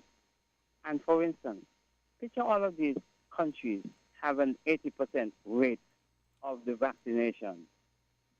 Can you imagine, can you really quantify the amount of money that those pharmaceutical companies, those companies that would have been responsible for the vaccine would have accumulated, I'm sure the figure would have gone up into the high billions, if not $1 trillion. So the honorarium would have come from, this is my opinion, would have come from a source like that, outside of this particular government, outside of any particular government, funded by no names called, but those who would have benefited from the companies that would have distributed these vaccines around the world. And so they did not mind spending $10 million to these small islands, $20 million to these small islands, more to the bigger countries. But if they're going to spend, say, $150 million, they know that they would have benefited reaping $5 billion, $6 billion, $10 billion. So it would not have been a loss to them giving something up front. And so we in the general public here, these are questions. Persons have to be accountable for letting the general public know where are these monies coming from, so that you heard about the type of figures that was bandied about. Now that some monies I am hearing it's like $2,000 would have been given to any individual that was eligible for it on their monthly salary. I don't know how that was done, comparing to how it was done in the prior administration, where I heard about $30,000 or $20-something thousand one individual would have gotten. I don't know how now that persons are getting $2,000. Is it a bigger, a wider field of persons that would have benefited now than opposed to the few that benefited before? Perhaps that's the case. Pardon me? I said perhaps that's the case. Maybe because they have a lot more people to pay. Yes, perhaps that's the case. Mm-hmm. Perhaps that's the case. So some investigative, analysis has to be done as to what was the initial money that was given to St. Kitts and Nevis that was to be dispersed among petitions and divisions to start with, and then we can work from there. But I am not convinced that the honorarium came out of the consolidated fund, came out of the government coffers, or came out of the SIDS CBI money. That was allocated otherwise. It was foreign, it was an external foreign given, knowing that the vaccine was a trial vaccine and anything could have gone this way or the other way.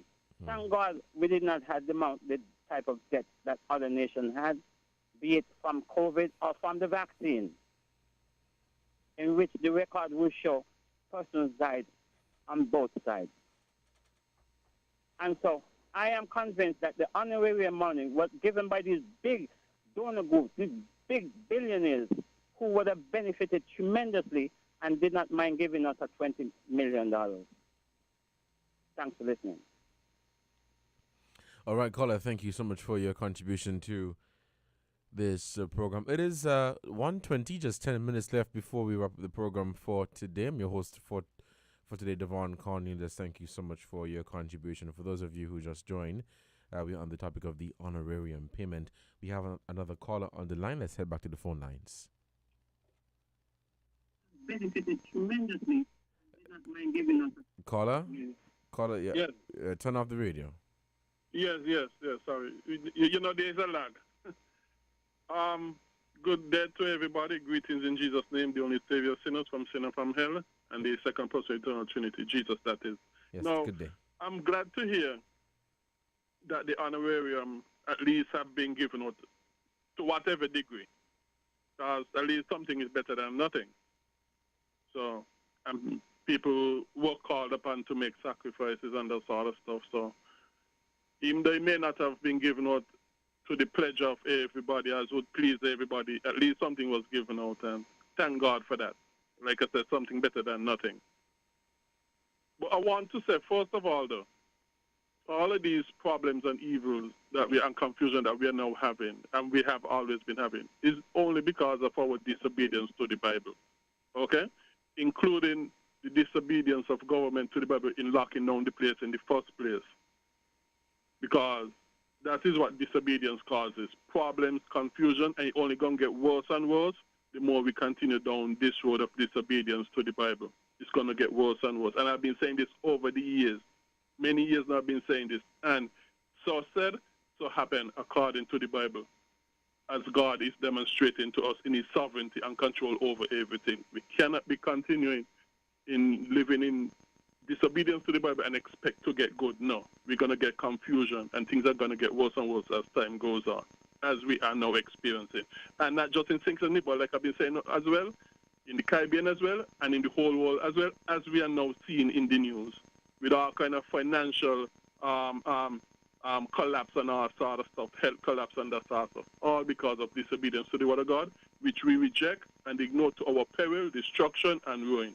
We ignore the Bible, and that causes such upon us, such evils. Thank you very much. All right, Carla, thank you for your contribution to this program. It is 1:23, just a few minutes left before we wrap up the conversation for today. This is Inside News here on Win FM 98.9. And for those of you who are just joining the conversation, it's on the topic of the payment of honorarium to frontline workers here in St. Kitts and Nevis. To my understanding, the frontline workers on St. Kitts have been paid, and there appeared to be some miscommunication on the Nevis end of things, where that honorarium was not paid. Why? I don't know. Will it be paid? The statement here suggests so. When? I don't know. But these are the questions that are relevant. These are the questions that people have asked, and I assume will continue to ask. I think for the most part, frontline workers on Nevis were expecting to receive an honorarium on Friday. They don't care whether it is the federal government or the Nevis Island administration. As far as they are concerned, it is one federation.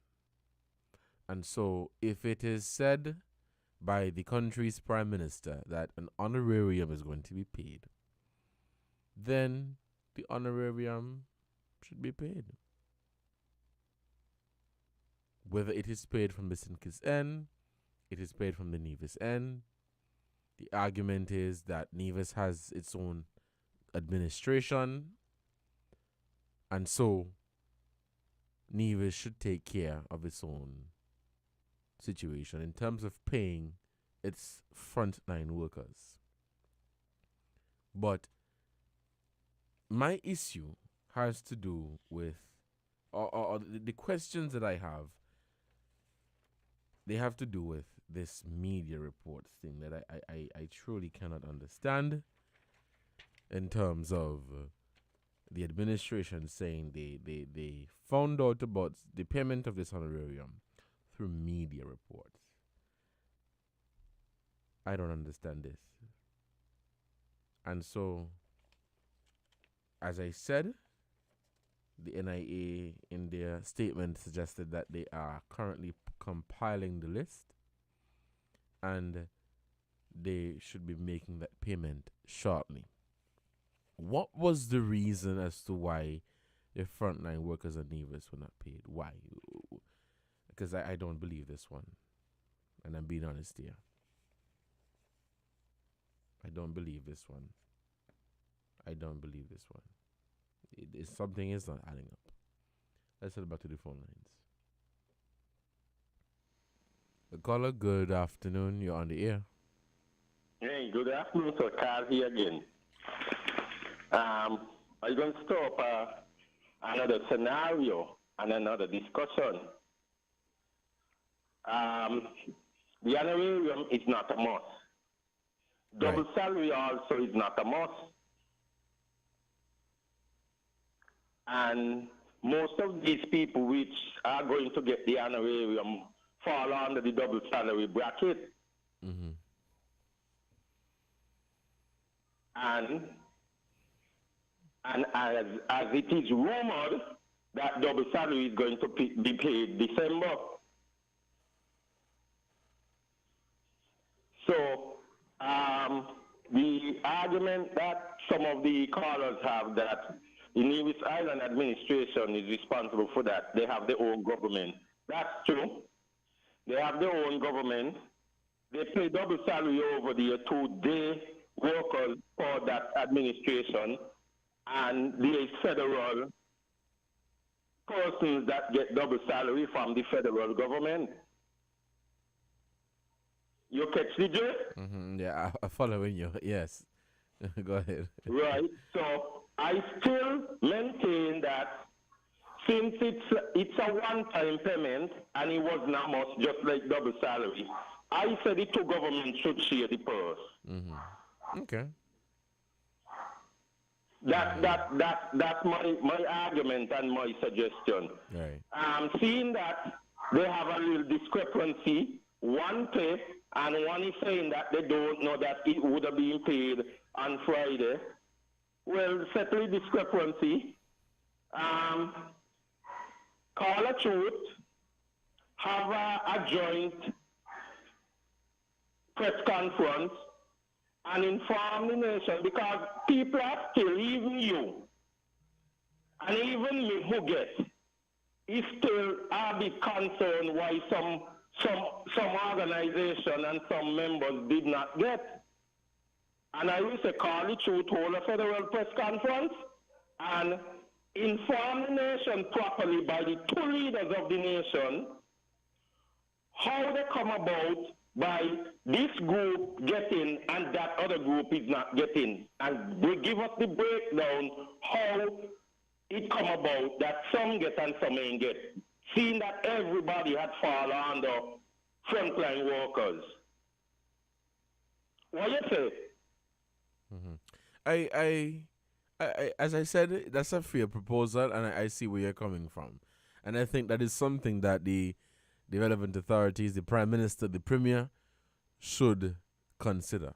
I would say that much. Yeah, because we have a lot of people disgruntled still.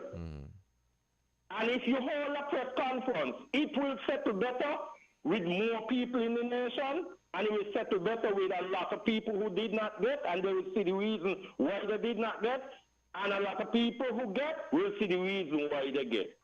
I think a federal press conference is really nice. Gone. All right, caller, thank you so much for your contribution to this program. It is 1:30 here in the studios of WinFM 98.9. This is the end of Inside the News for Saturday, October 22nd, 2022. I've been your host for today, Devon Cornelius. Thank you so much for joining the conversation. Until next time, you guys stay safe. Enjoy the rest of your weekend and what's left of it. Monday is coming again. Tomorrow is Sunday, so I use that time to relax and have a good time. But Monday is coming again, so I wish a very productive and healthy week, and may we enjoy what's left of this week. For those of you who got the honorarium, spend it wisely. Don't spend off all your money. Of course, there's a little extra top up. So if you want to buy a drink, if you want to go on a bus of lime, I could understand that, but don't spend off all your money, mine. All right, you guys take care. This has been Inside the News. Until next time, I'm Devon Cornelius. Take care.